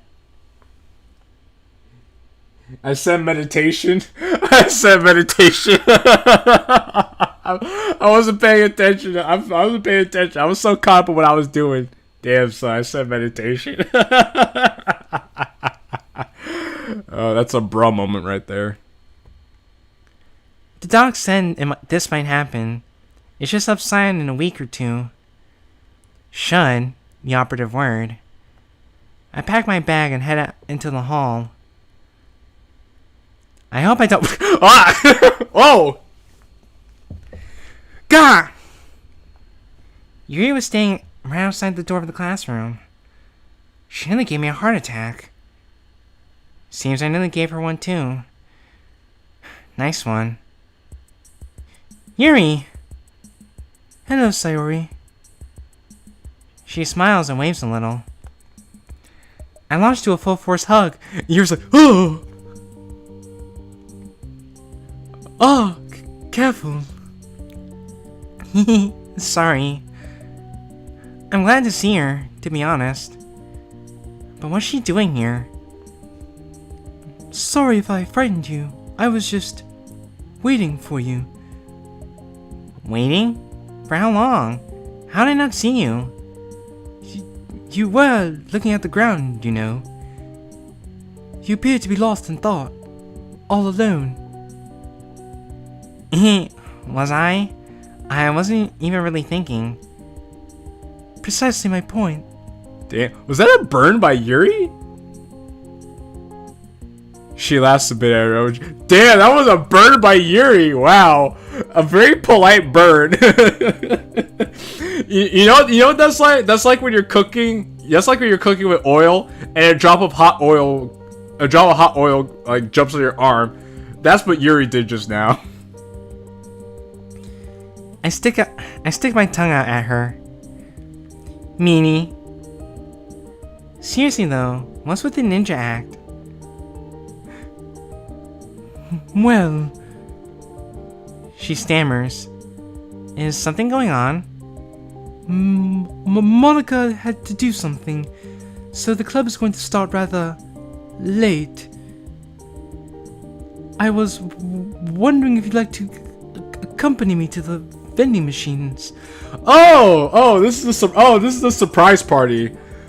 So this is a surprise party. So now we're gonna see what Monica and Sayori were doing before they got to the club. Okay. Yuri, you're a great friend, but you're a bad liar. Still, I play along. If she's this nervous about it, it's something she needs to get off her chest. Sounds good to me. I barely ate lunch anyway. I didn't eat lunch at all, actually. Felt sick and warm. Oh, great. I mean, not good that you barely ate, but, shall we, Oh, Yuri. So adorable. Her stammering is weird. She's been pretty calm around me as of late. I hope she's okay. I take the lead. Well, what are you waiting for? I set off at a brisk pace. And Yuri's like, what are you doing? I have so much energy and I can't help. I feel like I can't burn it off. My heart is beating really fast. I might want to stop. Wait, slow down. Sorry. Right on cue. Also, to go just for GP, I'm gonna go back and say, I might want to slow. Okay, she said I might want to slow down. Yeah, okay. I spin around and allow her to catch up. This is fun, but I gotta go. I'll rewatch this when I can. Have fun, Jane. Bye, everyone. All right, bye, Finn. Thank you for coming, Finn. And I'm glad you've been here. Take care, Finn. What did you barely have for lunch? A bag of sugar. Yuri? Sarcasm? Yo, look how smug Yuri looks here. Yuri looks like smug.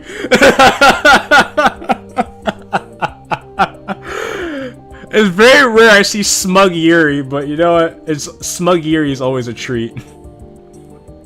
I guess we are friends. I let the truth slip out. Actually, I didn't have anything. I haven't been feeling very hungry lately. But I am now, though. I see.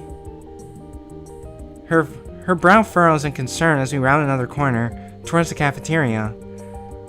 Please don't do this to me. Please stop worrying about me. Please. Hey, it's okay. It's just part of the medication. If anything, I'll lose some weight while I'm at it. Sorry, you're not even that fat.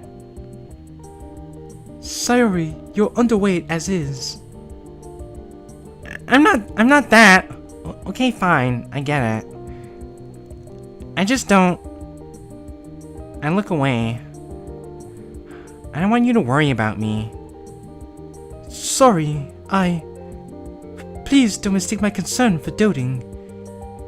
I'm always going to worry about you, Sayori. However, I trust you to take care of yourself. I won't pry further if you don't want me to. I'm a bit taken aback by Yuri's words. I love killing Natsuki,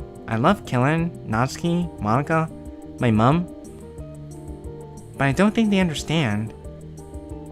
I don't feel like I could be myself around them anymore. I don't want them to see the girl who almost hanged herself. Anorexic Sayori? Yikes. Yeah, I don't want to see that image either. I want them to see Sayori. Yuri's trust means a lot. Thank you, Yuri. Also, Sven, I brought this up earlier, Sven, but I want to say that now I see what you're saying, that Yuri did play a bigger role in the base story, but just in the background in sense.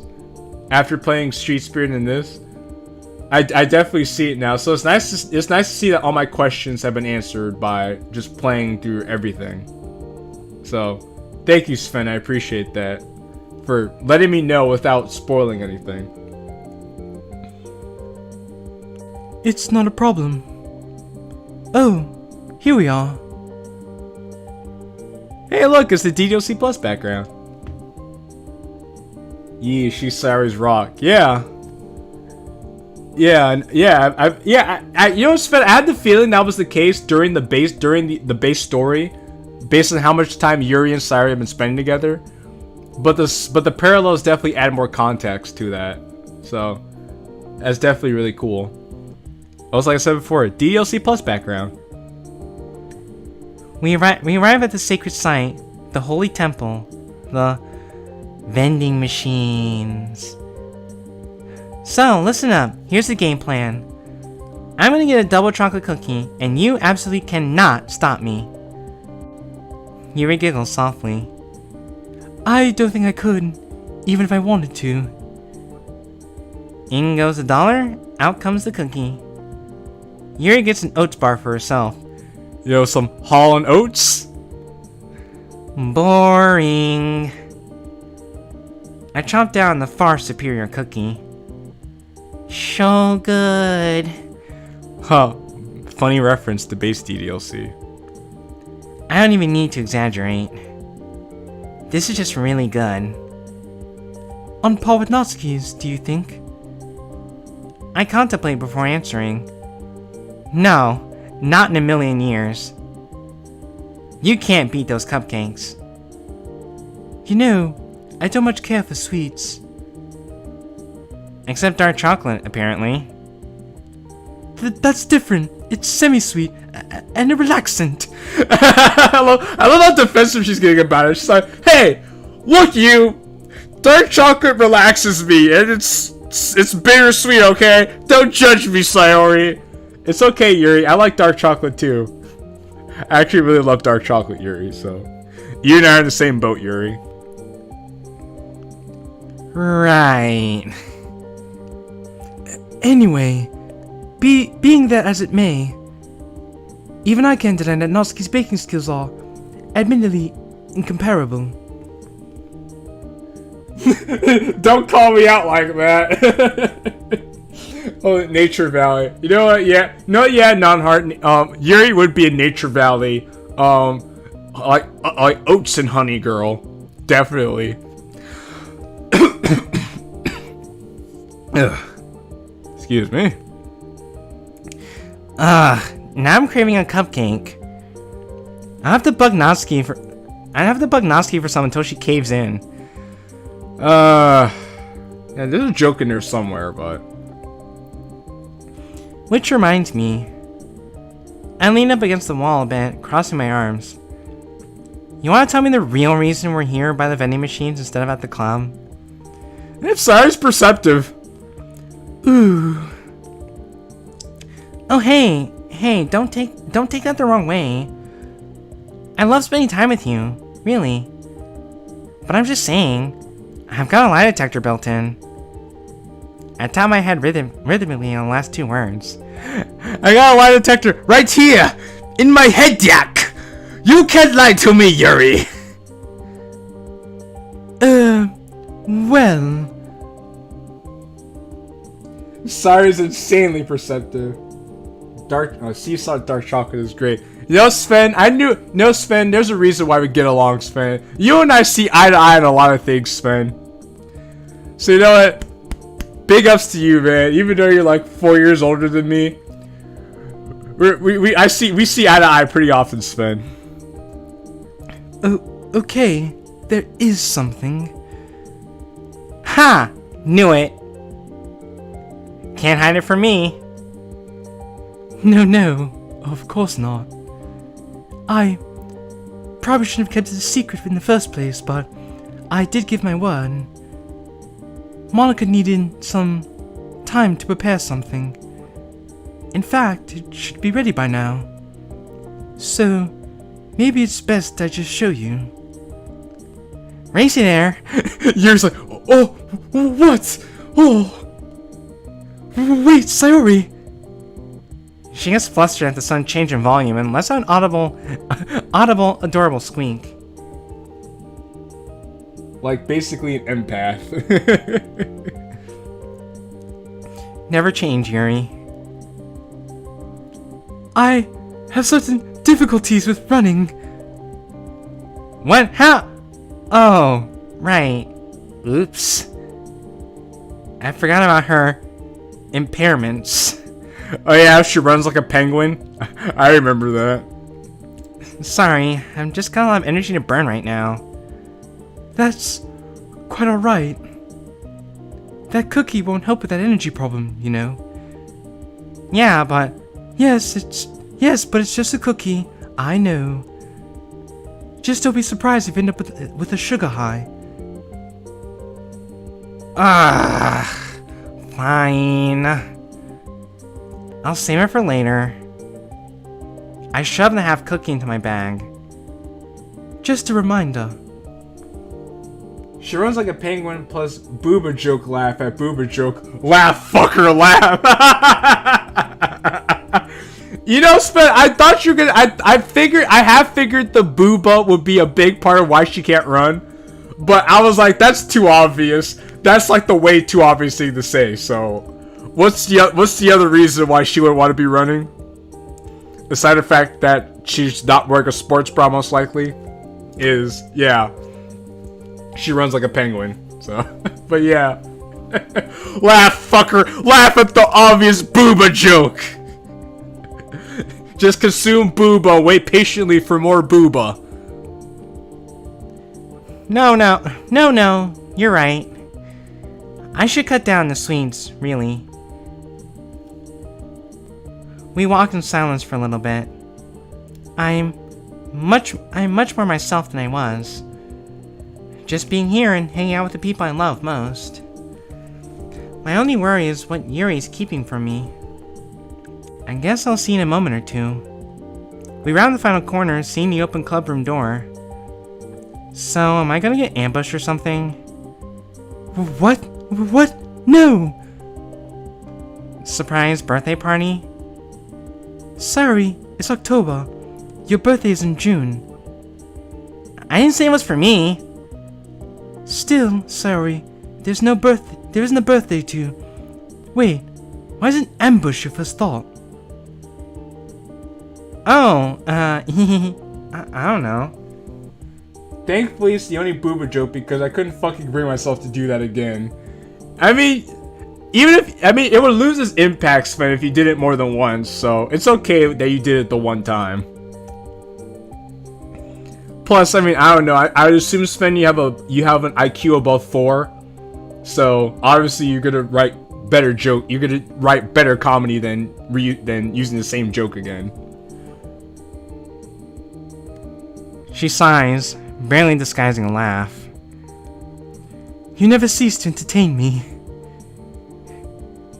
You know what I think, Miss... You know what I think... Oh. You know what I think it is, Miss Mystery? 5, actually. Sorry, here and me got the same month. Oh, that's cool, Anon Heart. It's funny because both my parents' birthday is in June as well. On the same day, actually. They both have the same birthday in the same month. And Sven, good to know you have an IQ of 5. I didn't think there was actually a surprise. I think it was a clever subway to get me back into the club. I was about to say a segue. Sorry, it's Segway. That's what I said. Anyway, we step into the club room. Oh, hey Monica. Hey, look, the gang's all here. Look, there's Noski with her fixed blazer. There's our sexy self looking all as sexy as all get out. Sari has a birthday of June 9th. Is a reference to after school. Oh, okay. We're speaking with Sven. I need to play after school. When does after school come out, Sven? I want to play it. I'll play it for the channel and say, hey, it's another Wretched T mod. Before I even get a chance to ask what's going on, Monica zips past us and disappears down the hallway. Okay. Where's she? Well, my running theory was wrong. When it's ready. It'll be out when it's ready. Don't rush me. Okay, Sven, I won't rush you. There is definitely some sort of surprise here. Yuri heads over to some desks that have been pushed together, where Killin and Natsuki sit. Killin looks as gray as he usually does. Oh, Killin looks as gray as he usually does. Well, sorry, thank you. I am looking rather sexy today. But Natsuki? She's got that face when she's really annoyed him, but won't talk about it. It's like when she debates poetry with Yuri. I follow, taking a seat next to her. She says something about going to get some snacks. Ooh, snacks. More snacks. Eat your heart out, Yuri. I'm going hyper.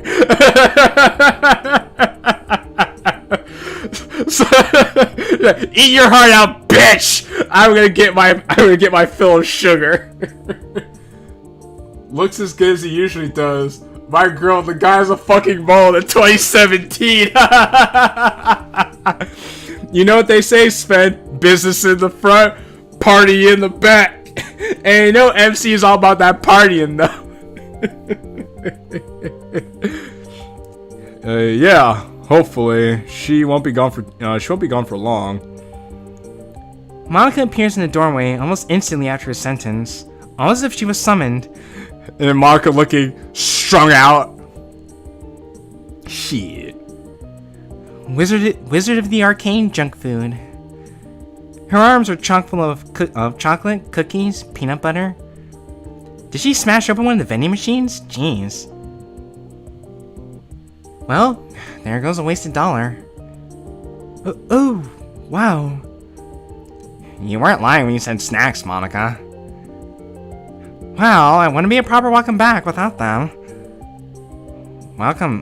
Welcome back? Oh. Oh no. Oh, please no. Monica basically dropped the snack horn onto the table before taking a seat next to Yuri and I. Suddenly, the allure of all that yummy goodness is stripped, and only the bitter taste of deceit is left behind. Careful, Monica. You nearly spilled the goods. Sorry. Sorry.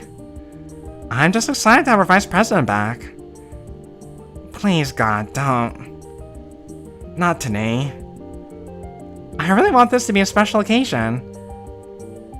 I was doing so well. So, Yuri, would you like to do you want to do the honors? Oh, of course. Well, now that everyone's here, Mark and I have actually prepared, a surprise for everyone. Why do I feel like this was solely Monica's idea?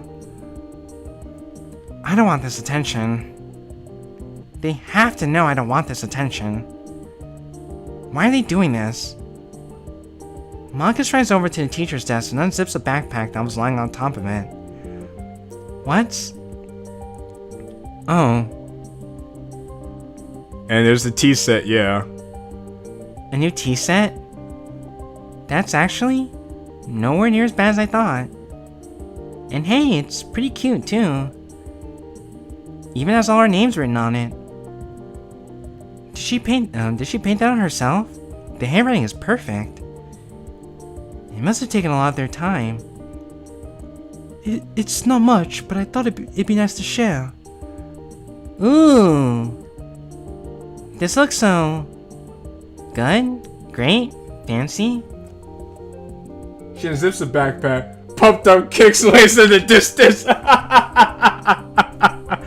Alright, little kids with the pumped up kicks, better run, run from my gun.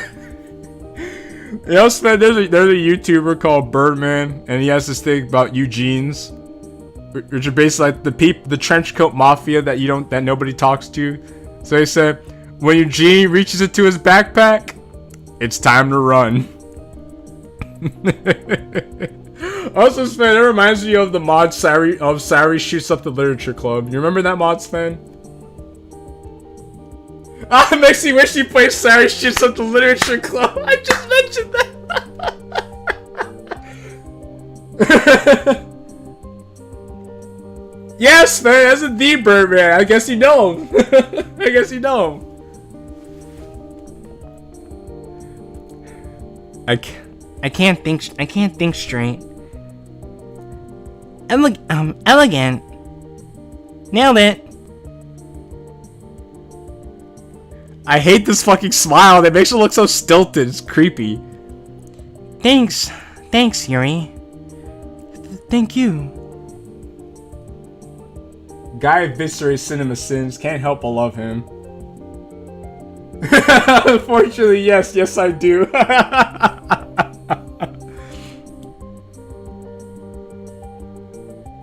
And hey, the cups are bigger. Thanks, Yuri. This must have taken a lot of preparation. Thanks. Oh, it's nothing. Yes, man, I love Birdman. I can't help but wonder how much she paid for it. It really is fancy. Ooh. I couldn't have done it without Monica, though. So it was all Monica's idea then. Oh, don't mention it, Yuri. So orchestrated. Why do I just know something else is coming? Something worse. So, would anyone care for some tea? That'd be lovely. I might as well. Yuri's got me into tea lately. Not that I know the names of the things, but it was Mark's idea.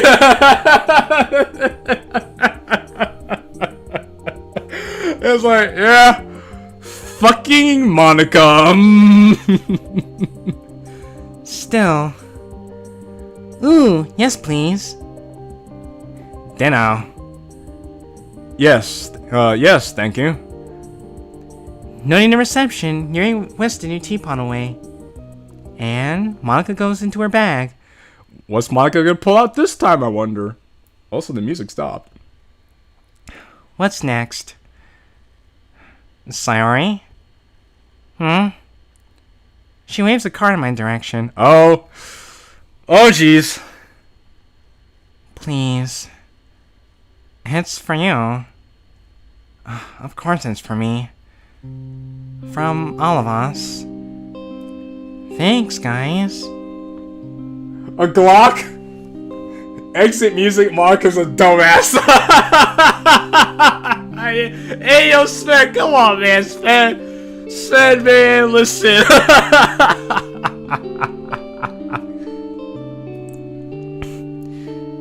Thanks a whole lot. Wearily, I take it from their hand and carefully open it. Don't want to damage it. Don't want to give them the impression that I already hate it, even though I clearly absolutely fucking hate it. Dear Sayori, welcome back to Literature Club. We know things haven't been easy, but we just want you to know that we're all here for you. Regards, Monica, Yuri, Natsuki, Killen. Killing back in, coming back in now. What I miss? Dashsuki, we finished. First, welcome back, Dashsuki. We finished Street Spirits. Now we're in the middle of, Sayori's story. Yeah, Sayori's POV now. My stomach sinks to the bottom of the ocean. I knew it. We think you're too stupid to know that we give a crap about you. Sincerely, your best friends. Also, this extended version of the song, unique to like spinning plates. Oh, okay. Oh, okay. So actually, that's really cool. Thank you for sharing. Rum Stacker's best songs, IMO. It's really, in my opinion, it's really good. I really like the song a lot. Don't scream. Just try hard to act thankful. Oh, thanks. Okay, maybe a little harder than that. Oh, it's no problem. We just want to let you know that we care. And then Sayori's like, Monica, shut the fuck up. And we're here, wherever you need it, whenever you need it. You have a funny way of showing it, Monica. That means a lot. But it's okay, you don't need to worry about me. Oh, I was just making sure you're comfortable here. And then Natsuki's like, for fuck's sake, Monica. And then Killen's like, alright, well, we're just here. Just vibing. Thanks, Monica. Fake excitement so she doesn't get upset. But as long as I'm here, I'm as comfortable as can be. Good. I'm really relieved to hear that. Oh, hold that thought. She waves her arms around in the general direction of the snacks. Usually snacks would make things all better, like this all better, but I don't mean to change the subject so quickly, but take your pack. We're celebrating your return after all. And Natsuki again is like, for fuck's sake, Monica. And then he's like, Natsuki, chill. Gosh, Natsuki. Why won't you stop? Well, I know exactly why. I haven't dared speak my mind to her. But still, my body feels separate from my mind as I feel myself shifting around in my seat. These look really nice. And, just for you, Monica digs through the pile and handpicks white chocolate. Killen, did you? Thanks. Oh, don't thank me. Killen steered me in the right direction. You know, Sven, I take back what I said earlier, because this this whole thing makes this scene so much better. The fact that I can actually see how Sayori's reacting, and plus whoever wrote this scene did a really good job conveying Sayori's conveying exactly how Sayori feels. Come to think of it, whoever coded her sprites for this in the base game too did a good job conveying how she felt as well. So props to you guys for that. Yep. White chocolate, my favorite. With a U, so you know that this is written by people who live in the United Kingdom. Woohoo! I can't get the appropriate words out, so I resort to shoot and kill on the "What the hell are you doing?" look. And now, all eyes are on me. I wrote this entire parallel, as well as Street Spirit and the last one. Well, Sven, props to you. Like I said, this is very. I'm really feeling. I really understand how Sayori feels through your writing, Sven. So, props to you for how you wrote this. For how you wrote this parallel out. No choice but to take a bite. The taste is soured by the circumstance, but it's still white chocolate. I nod and give an attempt at a smile. The awkward moment is broken, if only for a moment, by Yuri arriving with a steaming pot of hot water. She's holding it like it's a turkey on Christmas. Yeah, Yuri looks like she's holding a bomb. Calm down, Yuri. It isn't going to explode. She carefully pours it into our cups, then pulls out a box from the little bag of tricks. Needed some more time in the oven. Street Spirit was really rushed, to be frank. Lone and I finished it like 2 weeks before the mod released. Okay. Okay, that explains the shift I felt between Street Spirits and like spinning plates. That explains. Okay. But you know what? Sven, you did what you had to do. You had to meet a deadline, so you know what? You're only human. Pipe bomb be like. Oh, one thing. This isn't just any old tea. This is a mystery blend. So this was your actual surprise, Yuri. I don't think she planned it to be this awkward. Which reinforces my theory that this is all Monica's doing. Figures. Yuri steeps her own tea bag, swirling the cup around in a mysterious fashion. Almost makes a playful ooh sound. I almost make a playful ooh sound. She's playing it up so hard. Don't ruin it, Sayori. Might be the only thing that goes right this meeting. You thought, Sayori. You thought. Doki Doki Unabomber Club. Yo, man, y'all play too much, man. She places 4 more tea bags into each cup and passes them around. Maybe this is the end of it. Instantly, Monica raises her cup. To our vice president. And me. Sven, this is brilliant. This is brilliant, Sven. If I wasn't so caught up in the moment right now, I would laugh right now. I just wanted a normal club meeting, Monica. I just wanted to read books in peace and quiet, exchange poems, talk with my friends. Not this. At least the others are noticing. Natsuki in particular, but I can also feel Yuri's discomfort from here. And Killen just looks confused. I'm just gonna drink this and try to put it out of my mind. It might be the only thing that goes right this meeting. It did not, in fact, go right. I take a sip of the tea. Kampai! It's sweet. Really sweet. Just the way I like it. That's the way, I like it, That's the way, I like it, I told her I love my honey teas, so she must have remembered. So Yuri must have picked this out for me.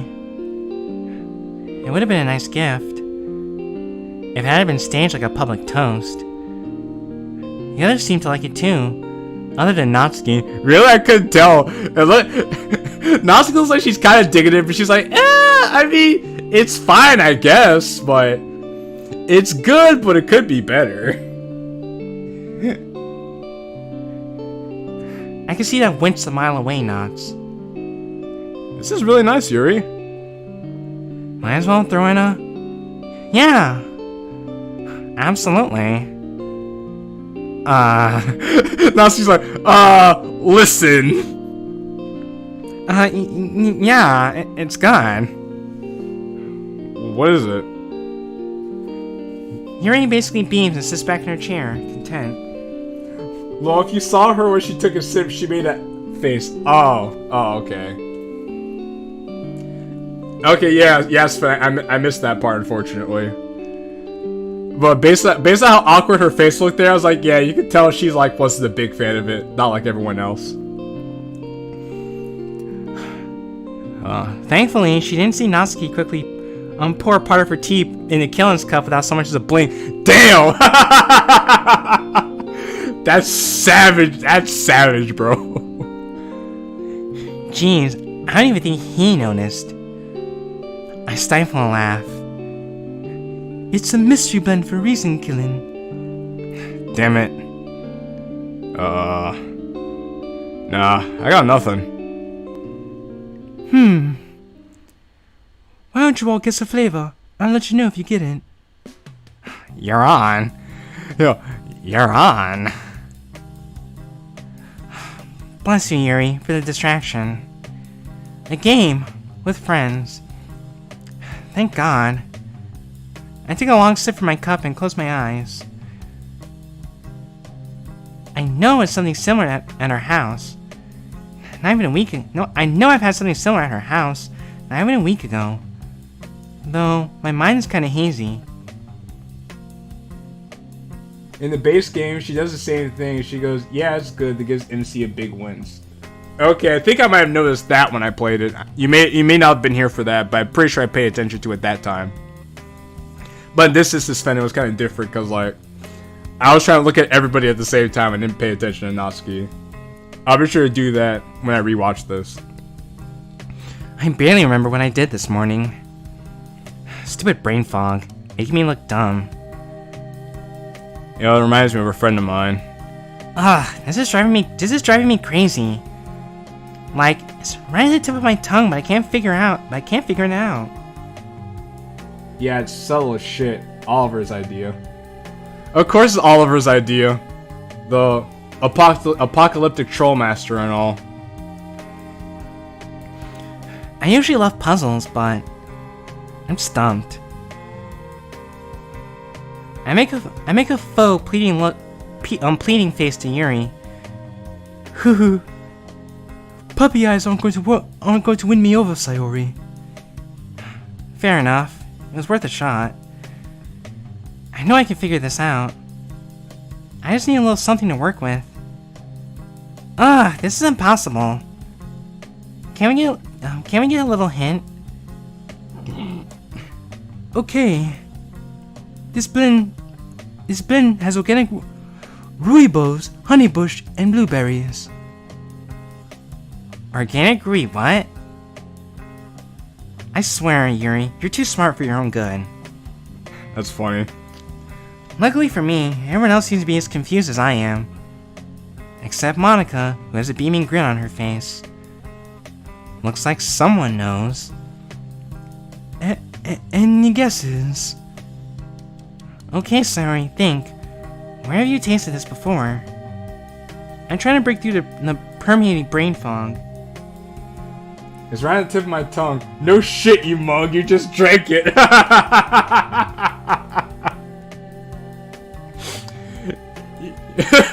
You know, Sven? You know what you should do? You should upload a video of you playing the mod and just being a complete smartass the entire time.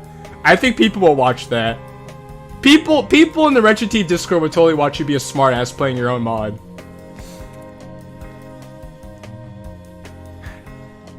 I know I remember this.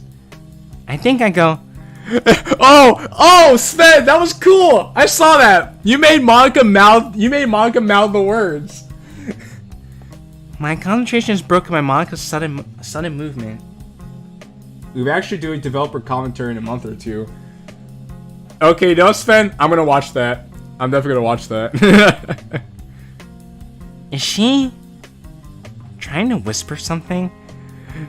And she's feeling herself. She's like, Yeah, I'm doing it, guys. Yeah, look at me. I'm being cool. yeah, so I'm definitely watching that director's that commentary. That's gonna be lit. She's. You've got to be kidding me. I look away. Literally spoon feeding me the answer. Well, thanks, Monica. I was about to figure it out on my own. I was about to figure it out for myself. But I guess we can't have that today, can we? Blueberry cheesecake. Whatever. Everyone saw what she did. And yet, Yuri's the only one to speak up. Monica, I take it you must have a guess. Oh! Maybe. Is it blueberry cheesecake? Monica's like, oh, me? Well, if you're gonna pick me to go, I guess I could go. Well then, I think it's this. Am I right? Fuck off, Monica. How coy. That's correct. It's supposed to taste like blueberry cheesecake. Say something. Anything. Good job, Monica. That works. Yeah, well done. Rats. About the same level of enthusiasm I put into it. I need to get out of here. This is so awkward and hurts. I couldn't even figure out something for myself. Part of me wants to take this chair into her smug face. Oh!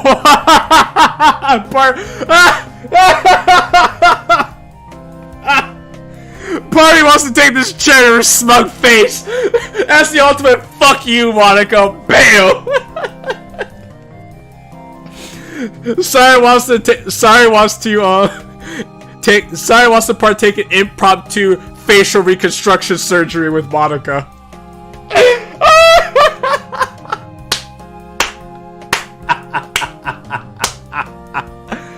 Hey, yo, Sven. Hey, Hotline, sorry. Hey, yo, Sven, this is Hotline Miami. That has Hotline Miami vibes. Oh my god. Jesus, what kind of thought is that? That's the thought of being done, Sorry. You've reached peak done. This is the point where you leave. You do not pass go. Do not collect your $200. Just GTFO. Hurting my own friends. I think it's the medication and the energy and the circumstances. I hope that's all this is. Calm down. It's not her fault. But still, none of this is what I wanted for my first day back. I was supposed to come here and feel better, not be coddled. I feel myself squeezing a chocolate wrapper in pure frustration. Oh, and Monica noticed that. Monica's like, what? What's going on? hey, Monica's like, Oh, don't worry, Sayori. I can get those for you. Please just leave me alone. Is what I wish I said. Oh, well. Alright. Can't upset them. Don't upset them. This is what happened before. Before you. Monica leaves to throw the snack wrappers in the hallway bin. Out of sight of Killa and Natsuki, I tug on Yuri's sleeve. She leans over and whispers, Sorry, are you okay? Get me out of here. well, I was very direct. Please, I'm about to lose it. I hate putting her on a spot like this, but I can't take this anymore. Natsuki and Killen are also whispering to each other About the same thing.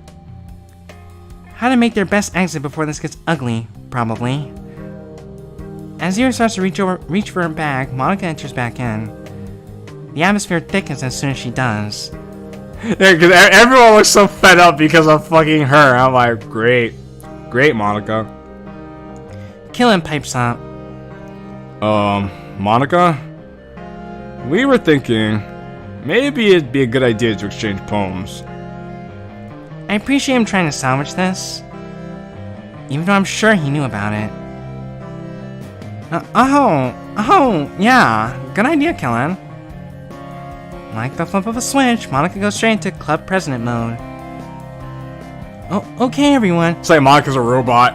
It's like executed club president.exe. Okay, everyone. We haven't read each other's poems in a while, right? Well, how about we do that now? If you'd like to get yourselves ready, we could pass it amongst each other, and... Oh, crap. I don't have one to share. I hope that's not going to be an issue. I'm not going to let it be an issue. Sorry, do you have a poem? I mean, I totally understand if you haven't. I know the club might have been a low priority. Low priority? I spent 3 days in the hospital dreaming of ways to get back here. I know what she means, but... Guys, you haven't been low priority. I didn't really think to write a poem. Because if I did, it'd be a suicide note. Fuck. Again. Oh yeah, that's right. That's right. She did do that, didn't she? Fuck. But all I wanted to do since I got home was come back here. I'm sorry, I didn't mean to assume. Well, in that case... Don't you dare. Guys, if you wanna pack them back up, maybe we'll do this another time. No, please. You're so close to normalcy. Don't you rip that away from me. When Siren can join in. Oh, no, it's alright. I'd still be happy to read each other's poems. You know, Sven, I appreciate the fact that you made Sayuri still be super polite in the face of the fact that she's really battling with everything she's going through. But at some point, it would have been really funny if Sayuri just said, "Fuck you, Monica! I had it up to here with your shit." Sayuri just has a complete meltdown.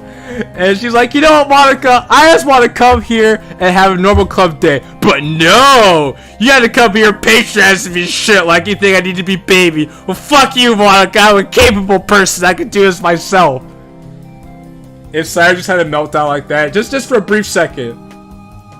Even though it would have been a character, it would have been very funny.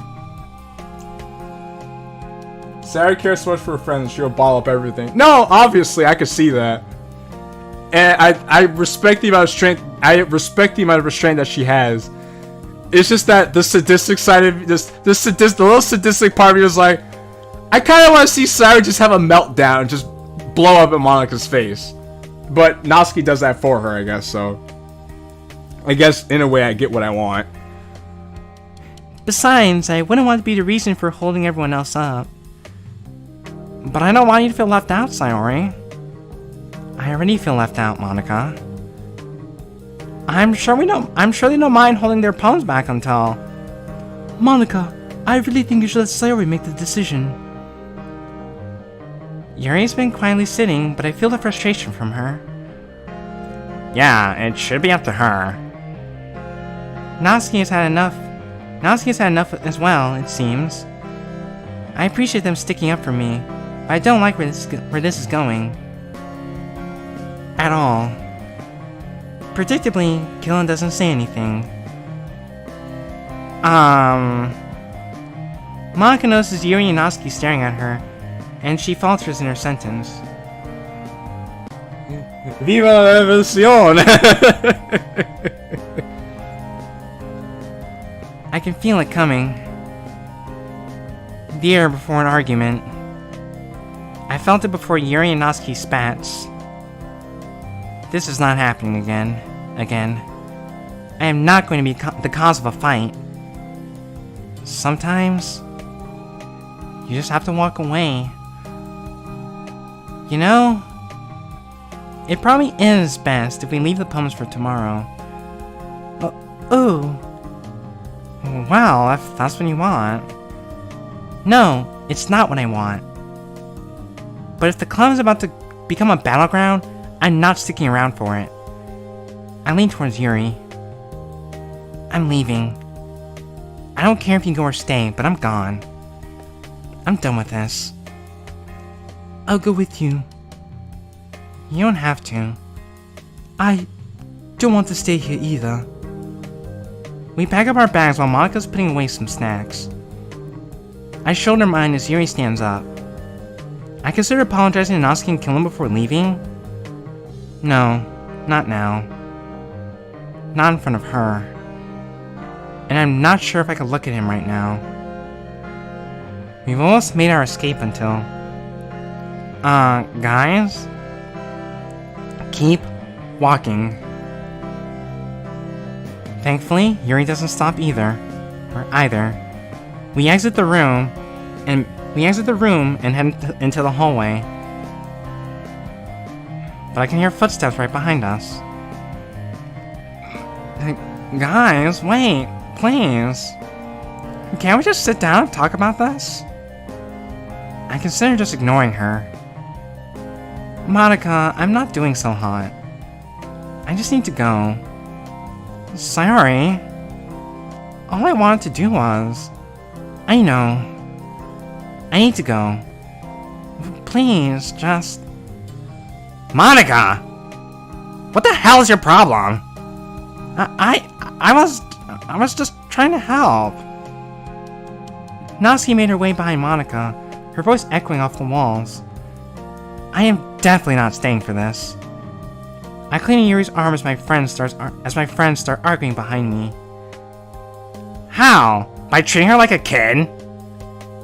She's going through a lot. I thought she'd appreciate the support.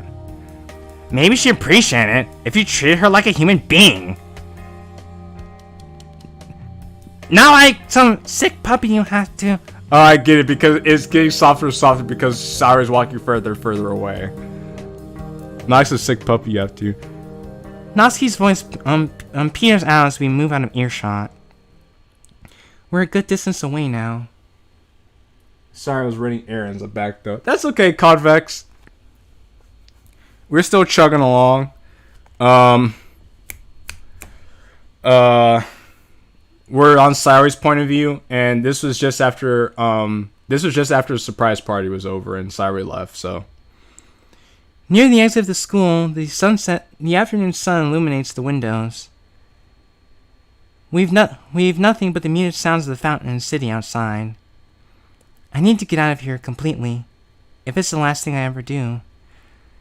This place feels like a prison. Plus, I don't think I could talk to Natsuki or Killen right now. Yuri? She stops walking for a moment, concerned eyes looking back at me. Can we go somewhere else? Like, away from here? Oh, sure, if you'd like. Do you have anywhere in mind? I think back to where I used to go when things were too much. There's a small park near my house. It's not far. Alright. I won't have to be home for a while. We can do that. We set off at a brisk pace, out the front doors of the school. Oh, isn't this lovely? For sure, and I might go to sleep soon. I have school in the morning and it's a little late, but I'll stay here for a little bit longer. I'll be honest with you, Convex, I'm gonna go for a little bit longer. It's just almost like 2 hours. I may just end the stream after this parallel, to be honest with you, and then pick this up another time, because it's almost 1. I need sleep. You need sleep. And I'm not ready to do another 8-hour stream just to finish every single parallel and alternate ending. I'm not about that life. We mostly travel in silence the way there. Despite shivering from the wind, it allows me to think about what happened. Time to process. I need to talk this out with her. With someone. Or I'll explode. At last, we reach the park. A small playground, surrounded by a lot of trees and benches. Oh, so the same park that her and MC went to when they were young. Convenient. Kill and I used to play here all the time, when we were young. Before, last week, this was the end of the road for my walks. Always ending here, sitting on the swing. To think about him. Now I'm here to mourn my lost friendships. As we approach the park, I stop near a wooden memorial bench. I take a moment to rest. I must be breathing hard because Yuri leans over and places her hand on my back. Sorry, are you? Her voice trails off as my long sigh begins to stutter. All that pressure, that stress, the ruination of my return. The ruination of my return. I feel the first tears running down my face. The levee breaks. Yuri eases me down to the bench, sitting beside me. All I can do is hold my head and cry, shaking uncontrollably. What the hell is with this week? Why can't anything go right? What did I do to deserve this? Hey, sorry. I ruined it. This is my fault. None of this was your fault. I feel like it is. I made people worry about me. I should have known how protective Monica was of me. I brought this on myself. That's not true at all. I don't think any of us could have predicted Monica's behavior. In fact, I was deeply upset with her condescension. That's why I helped us leave as soon as possible. Thank you for that, by the way. Don't mention it. Though, I think it's important to keep in mind that Monica wasn't deliberately trying to upset you. Still doesn't change the fact that Monica was being very condescending. I'll stick around to the end of the parallel then. I'll rewatch the stream tomorrow to catch up what I missed. Alright, thank you, Convex. I appreciate that. Yuri, if my best friends are going to treat me like a 4-year-old, I'd rather have strangled to death in my damn room. Fuck! Fuck! God. That is a brutal statement if I ever heard one, man. I see Yuri flinch and recoil back. Even I'm shocked at what I just said. Where the hell did that come from? It's okay, Cyrus. It's all just coming out. It's all just coming out, Sayori. Is that what lies underneath the surface? I'm quick to cover up my own words. That's... I didn't mean that. I'm sorry. Exactly, Convex. I'm like, fuck! I'm like, damn! Oh my god! Sven, bro, that was cold, Sven. It's quite alright. You're more than justified to feel this way. Frustrated, hurt, exasperated. You can add Medicaid into that list too. But I don't know if that's even working. I mean, look at me. All the side effects. Barely any of the actual help. Medication really starts working immediately. The side effects can happen quickly, but it usually takes around a month to take full effect. You've only been on them 3 days. Nothing is going right. I'm lost as to what to do. I remember what my therapist said. It's okay to need help. Am I really going to ruin Yuri's day like this?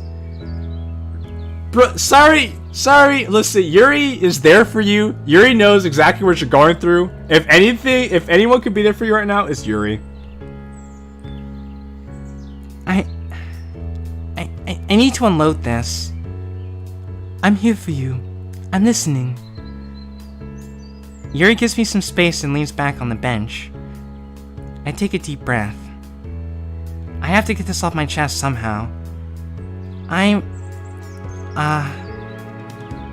in love with Killen. Oh, okay. We're just dropping bombshells today, apparently. First it was, if they're gonna treat me like this, I would rather just die. Second all, I'm in love with the MC. That's how this all started. I invited him to the club so I could see him more. And it was great. I got to walk home with him again.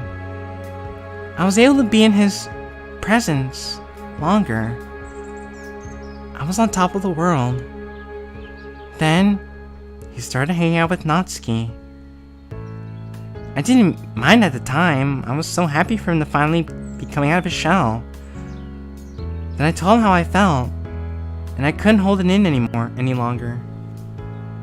Honestly, Yuri's definitely the closest Sayori. If anything, Yuri should know more.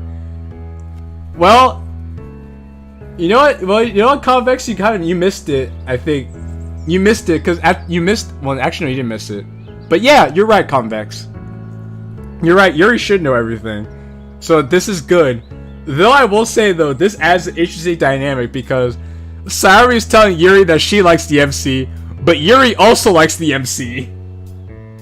Exactly, Yuri says she has feelings for MC too. That's why Yuri's looking the way she does right now. Because Yuri's like, oh damn, I want to be a friend for you. I want to be a good friend for you, Sayori, but I also like the MC, so... Eek. Eek. And he didn't accept.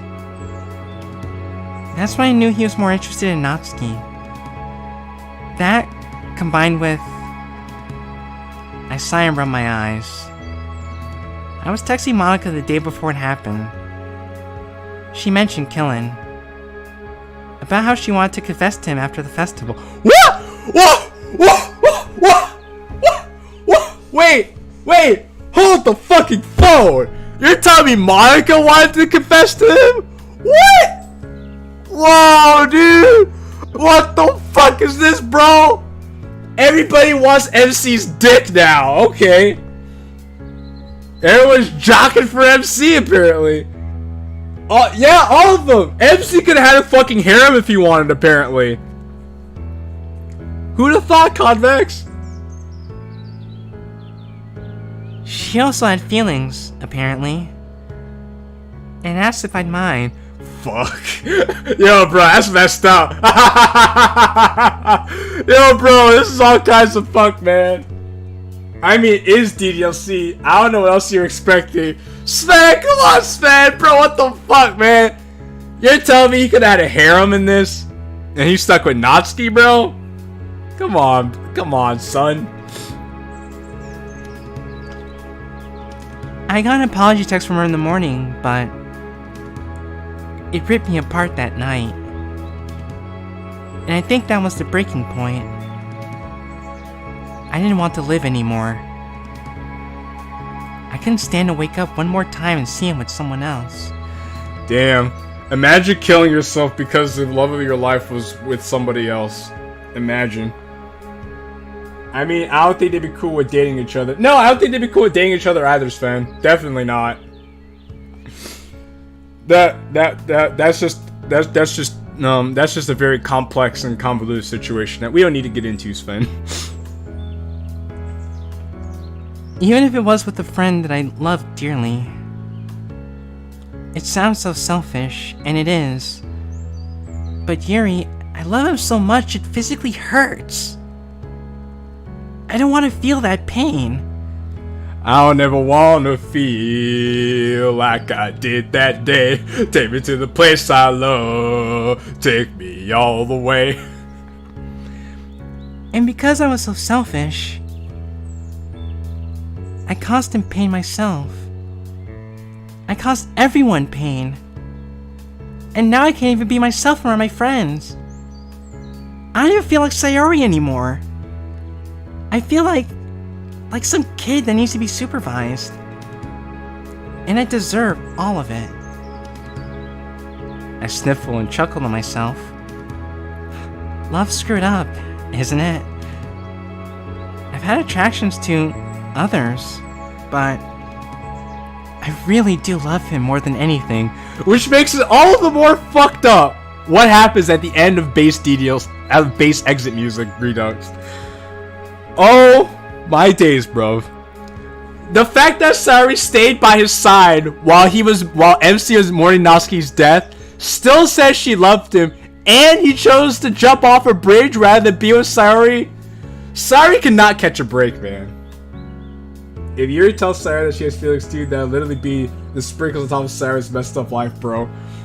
Well, Convex, we'll see if Yuri comes out and says it. Probably not, because I think Yuri's smart enough to realize what that would do to Sayori, but we'll see how that goes. So when I see him with Natsuki, plus him being an anxious wreck because of me, I just wanted things to be normal today, to give me some hope that we could all move past it. The words seep into the air. I feel like I just confessed to him all over again. Why do I do this to myself? Before my thoughts overwhelm me, Yuri's patient silence breaks. Love is a fickle feeling, both the highest highs, yet the lowest lows. The strongest bonds when met, the worst separated when not. Don't start getting too weird on me, Yuri. I'm in no state to pick apart poetry. Sorry. What I meant to say is that I can, at least in theory, understand your position.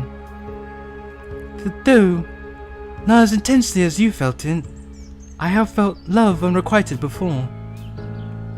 It's like a dagger slammed into your chest. Yeah. I'm sorry that you have to go through that. But I think it is perfectly natural to desire even a small taste of normalcy. Especially when one is in turmoil. Yeah, when your life is messed up, you want at least some stability.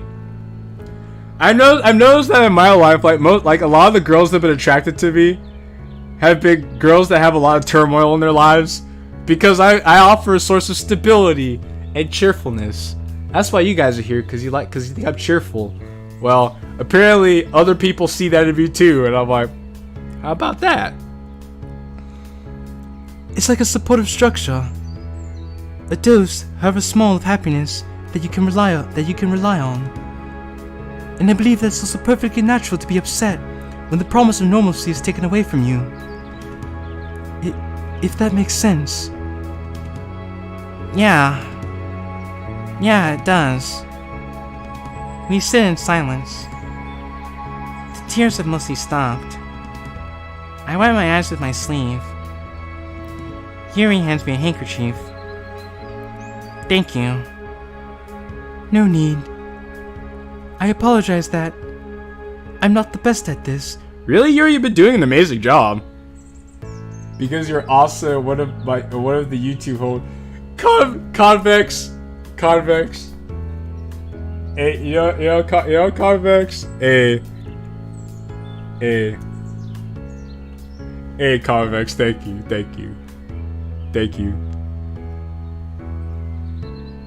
Yeah, dude, you're coming funny such. Thank you, guys. Honestly, you know, when I started this, I was like, who's gonna want to watch me sit here and do this stuff? Yet here I am, and I'm having a great time with you guys. Honestly, I don't really understand people very well. Yuri, you've got me out of there and listened to me sob for 10 minutes straight. You're a good friend. I will. Thank you, Convex. Thank you. Yuri blushes and looks away. I did want to ask. Are you seeing someone? What? I mean, like a therapist. I was like, are you seeing someone? I was like, wait, what? This guy stinks. Where's my Fortnite Bo Bucksman F7 Fairbear Duty content? You know what, Sven? I'm not for everybody, Sven, okay? I already know how to be me. You can go somewhere else for the Fortnite FNAF 7 that booty content.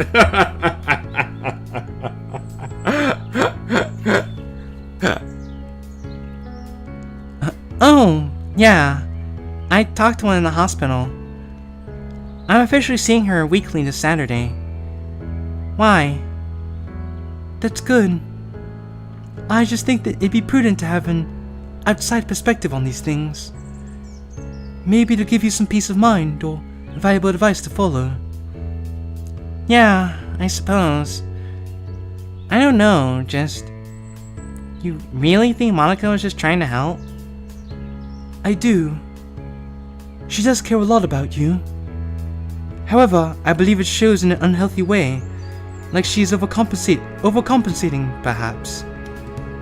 Maybe she's scarred in the same way Killen appears to be. That she was presented in a situation that would have involved losing you. And perhaps it triggered some kind of protective nature. You know how much she needs that sort of stability and control. So it is my fault. No, sorry, it's not your fault. It's just people are weird. People are different. You know? Especially Monica being a type A personality who likes things to be just so.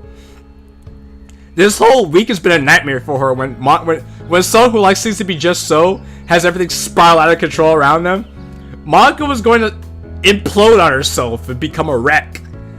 And don't even get me started with the MC. The MC needs a video all to himself. I could literally do a video about the psychological downfall of the Exit Music Redux MC. Shoot, don't even get me started on that. It's no one's fault, Sayori. It's just cause and effect. In fact, perhaps she views it as her fault in the first place. I wouldn't know beyond that. I'm not a mind reader. But I wouldn't be surprised. What she said makes a lot of sense. She was just trying to protect me, which doesn't really help. I don't need protecting. I need friends. What about Natsuki and Killen? They didn't do anything to stop it.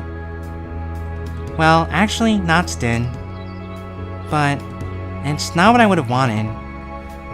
Manga didn't deserve to be screamed at. Yuri sighs. I think we both know how Natsuki can be. Temperamental. That's putting it very lightly, Yuri. MC is just mental. He's a whole fucking asylum. MC is the insane asylum. MC is Arkham Asylum. As for Killen, he might have been trapped in the middle. Or maybe he was just confused, lost in what was going on. I mean, truth be told, he did know what was going on, especially since Natsuki basically gave the blueprint for him. He just didn't know when to jump in, if at all. And don't worry, Natsuki got on his ass for it. To be honest, he's not the most... Popping in to say hi and leaving because I haven't seen him getting yet, so bye, have a good stream. Thank you, True American Gamer. Welcome. Also, True American Gamer, check the description of this live stream. Natsuki's cracked hard and Natsuki's eggs. Yep, Sven, man, listen. Don't even get me started, Sven. This MC is tweaked. She pauses a bit, looking away before blushing and smiling. Socially adept. I like how Yuri's trying to be the most politically correct as possible. I love it. Hey, that's me. Actually, no, that's pretty spot on. Yuri laughs a bit, attempting to stifle it with a cough. He's a lovable moron, isn't he? I don't really blame him, I guess. He's a lovable moron that's not socially adept and looks confused, but you still will love to have him all up in your walls, apparently. Love, right? It's a fickle thing. Yuri calling MC not socially adept is the biggest burn in this mod. Yuri had a lot of sick burns in this mod, Sven. That was just freaking epic, honestly. In his shoes, I wouldn't know what to say either. I'm not sure if I can really forgive Monica right now, though. Or Natsuki. I don't think you need to. Take the time to heal, think, process this, and approach Monica when it feels right to. I think we need to find another after-school activity for now, though. As much as I hate to admit it, she's right. I can't go back there tomorrow and pretend everything's fine. Anything you have in mind? Not particularly. We'd have to look over the list. Maybe we could talk about it with the two of them sometime. We can all meet up sometime soon. But hey, you and I should find some time to study. Get some stuff done. Order some noodles or something. Your place good? I'm not sure if it should be at my house. My parents are not very welcoming. Oh hey, that's not a problem. Why don't we do a study thing? Do a study thing killing the knots tomorrow. I think do a study thing at killing the knots tomorrow. Oh well. You don't get everything right? Right, Sven? We still get our work done and we can clear things up. And Killen's parents are always traveling anyway. I'm not sure. Yeah, I know it's a typo convex. I was like, well, it happens. But if he'll have us, that wouldn't be objectionable. As long as Natsuki's accommodating. Tomorrow evening, you said? Yeah. I wouldn't be expected home until sunset. Okay, we can do that if you like. Yay! I'll let Killen know. We're fixing them in the 1.1 update. Lit, Sven, cool. Instead of just coming home to microwave dinners, Mom shouldn't mind too much, especially if it's at Killen's. I noticed the fading light amidst the snow-covered branches. Jeez, aren't you cold? Oh, the cold never bothered me anyway. No, not particularly. I don't often feel cold. The cold never bothered me anyway.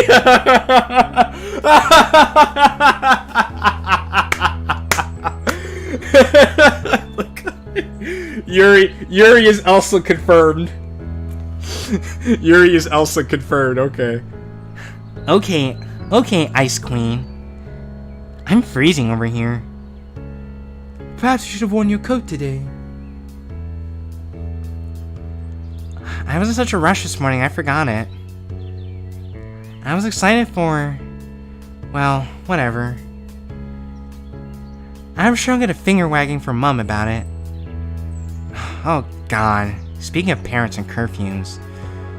How late is it? I checked my phone. Ah jeez, I should be getting back home. Mom's really strict about me being out and about after the thing. I'll text you later. Sounds alright to me. I give Yuri a last, quick hug. I know she isn't as physically affectionate as I am, but after a moment's hesitation, she returns it anyway. Will he be alright? I think so. Thank you for sitting out here with me. You really helped. No need to thank me. I'm sure you do the same. You wouldn't be too, drained for tomorrow, will you? Like, That feeling you messaged me about? After today's events, I doubt I'll be at 100%. But I'm not going to overcome my issues unless I push my limits. If it ends up being overwhelming, I'll say that my parents expect me home. If you'll pardon the underhandedness. Kind of underhanded, but understandable. Admirable, but mistaken. No worries. I doubt they'll ask questions. We've got each other's backs, right? Right. Which again is which makes this all the more sad at the end of the base story when Yuri and Monica are gone. Yuri's been Sayori's rock, and Yuri just left because she had to go move on with her own life. And then Sayori was trying to be the MC's rock, and he just up and killed himself. This makes everything much sadder. Alright, bye Daisuke, good night. I think we're almost done though, so. Tomorrow then? Tomorrow. I shoulder my bag and give one last wave before bounding down the sidewalk. Careful not to slip on the snow, I head my way back home. I feel like we're close to the end though, it should be wrapping it up. Aw, come on, man. Called it. Microwave lasagna. Alright, I'll stay for a little. Okay, I'll try not to interrupt so much, so I'll just get right through it, okay? I apologize. I apologize for stopping so much, but that's just who I am. Upstairs, watching her soaps. Boy, do I love needing to be home, only to be ignored when I'm here. Which is pretty fucked up. Thanks, Mum. Oh, don't worry, I'll take the trash to the curb. Don't you get off your chair, whatever you do. I'm becoming more bitter by the moment. Even though Yuri made me feel much better, I'm still in a really sour mood. I tie the disgusting trash bag and head out the front door. As I'm hauling the bag, I take a look next door. I can see them through the front window, talking to each other. Instantly, there's that weight on my heart. Just look away, Sayori. If they want to talk to you, they'll say so. Still, I can't help but stare for just a moment. Stop being a creep. I shake my head. Is that she's basically Doomslayer waiting to happen. Oh hell yes, Faye. I see the rage that Sayori's feeling, but honestly, I'm here for it. This side of Sayori is very cathartic. I shake my head. God, I need to get over it. Get it, creep. Yeah, she's creeping out the door to the trash can. Laugh at the joke. Laugh! I'm funny, right, guys? If he's happy, I should be too. Right? Tossing the bag into the can, I head back inside. Pobre Sayori. Have I been staring at this timer for 3 minutes straight? Great, losing track of time already. You're so funny and quirky. Making a creep reference to the Radiohead mod. I know, Sven, you guys are so original. So original. Oh my gosh. Much original. Such wow. I just want to eat and sleep. Microwave, I command you. Microwave faster. It has less than a minute when I hear 4 short bangs on my door. Don't even tell me. I cautiously enter the hallway, taking a peek through the peephole. Seeing who it is, I immediately pull open the door. Killen?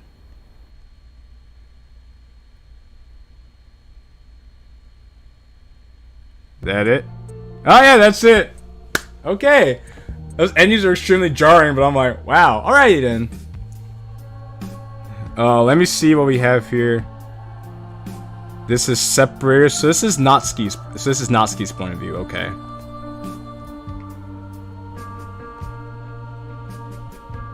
2005 call kill, and they want their meme back.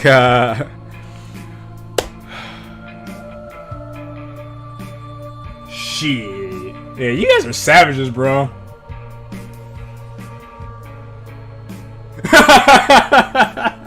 Yeah, man, you guys are savages, bro.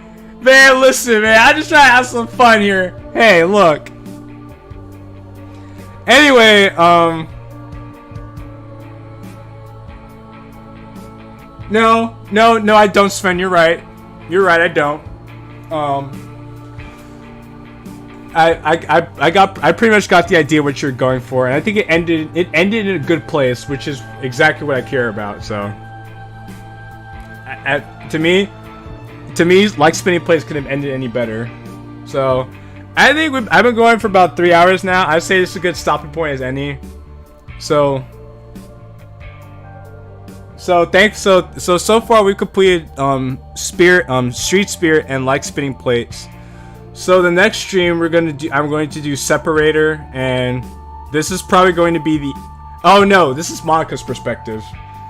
So we're gonna be doing Natsuki's perspective, then Monica's perspective, and then hopefully if I do it quick enough we could tackle the 2 endings at some point in time. But I'd say overall this is a very productive stream, and I think we made a lot of good progress today, you guys. So I really appreciate you guys being here, and I love all you guys. You know, you guys are my family.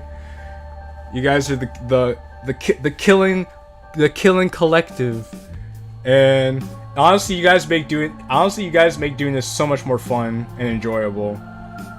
And I really can't say anything else, you know. I really hope we keep growing bigger. I really want to hit 100. Really, I want to hit 1,000 by the end of the year, if I'm being honest with you. But that's setting my expectations incredibly high, so I'll set up for 100 by the end of the year. So, yeah, guys, thank you so much. I'm gonna end the stream off here so we all can get our sleep, because Lord knows I need my sleep. Dash needs their sleep. Everyone needs their sleep. So, well, guys, this has been real. This is fun. I'll let you guys know in the Discord when I plan on streaming again, if I do. Well, when I do, because I will be. It's your boy Jay Killen. Ciao for now. You know, but I'm glad to be here. You're a great streamer. I can't wait for the next stream. I got school. Good night, man.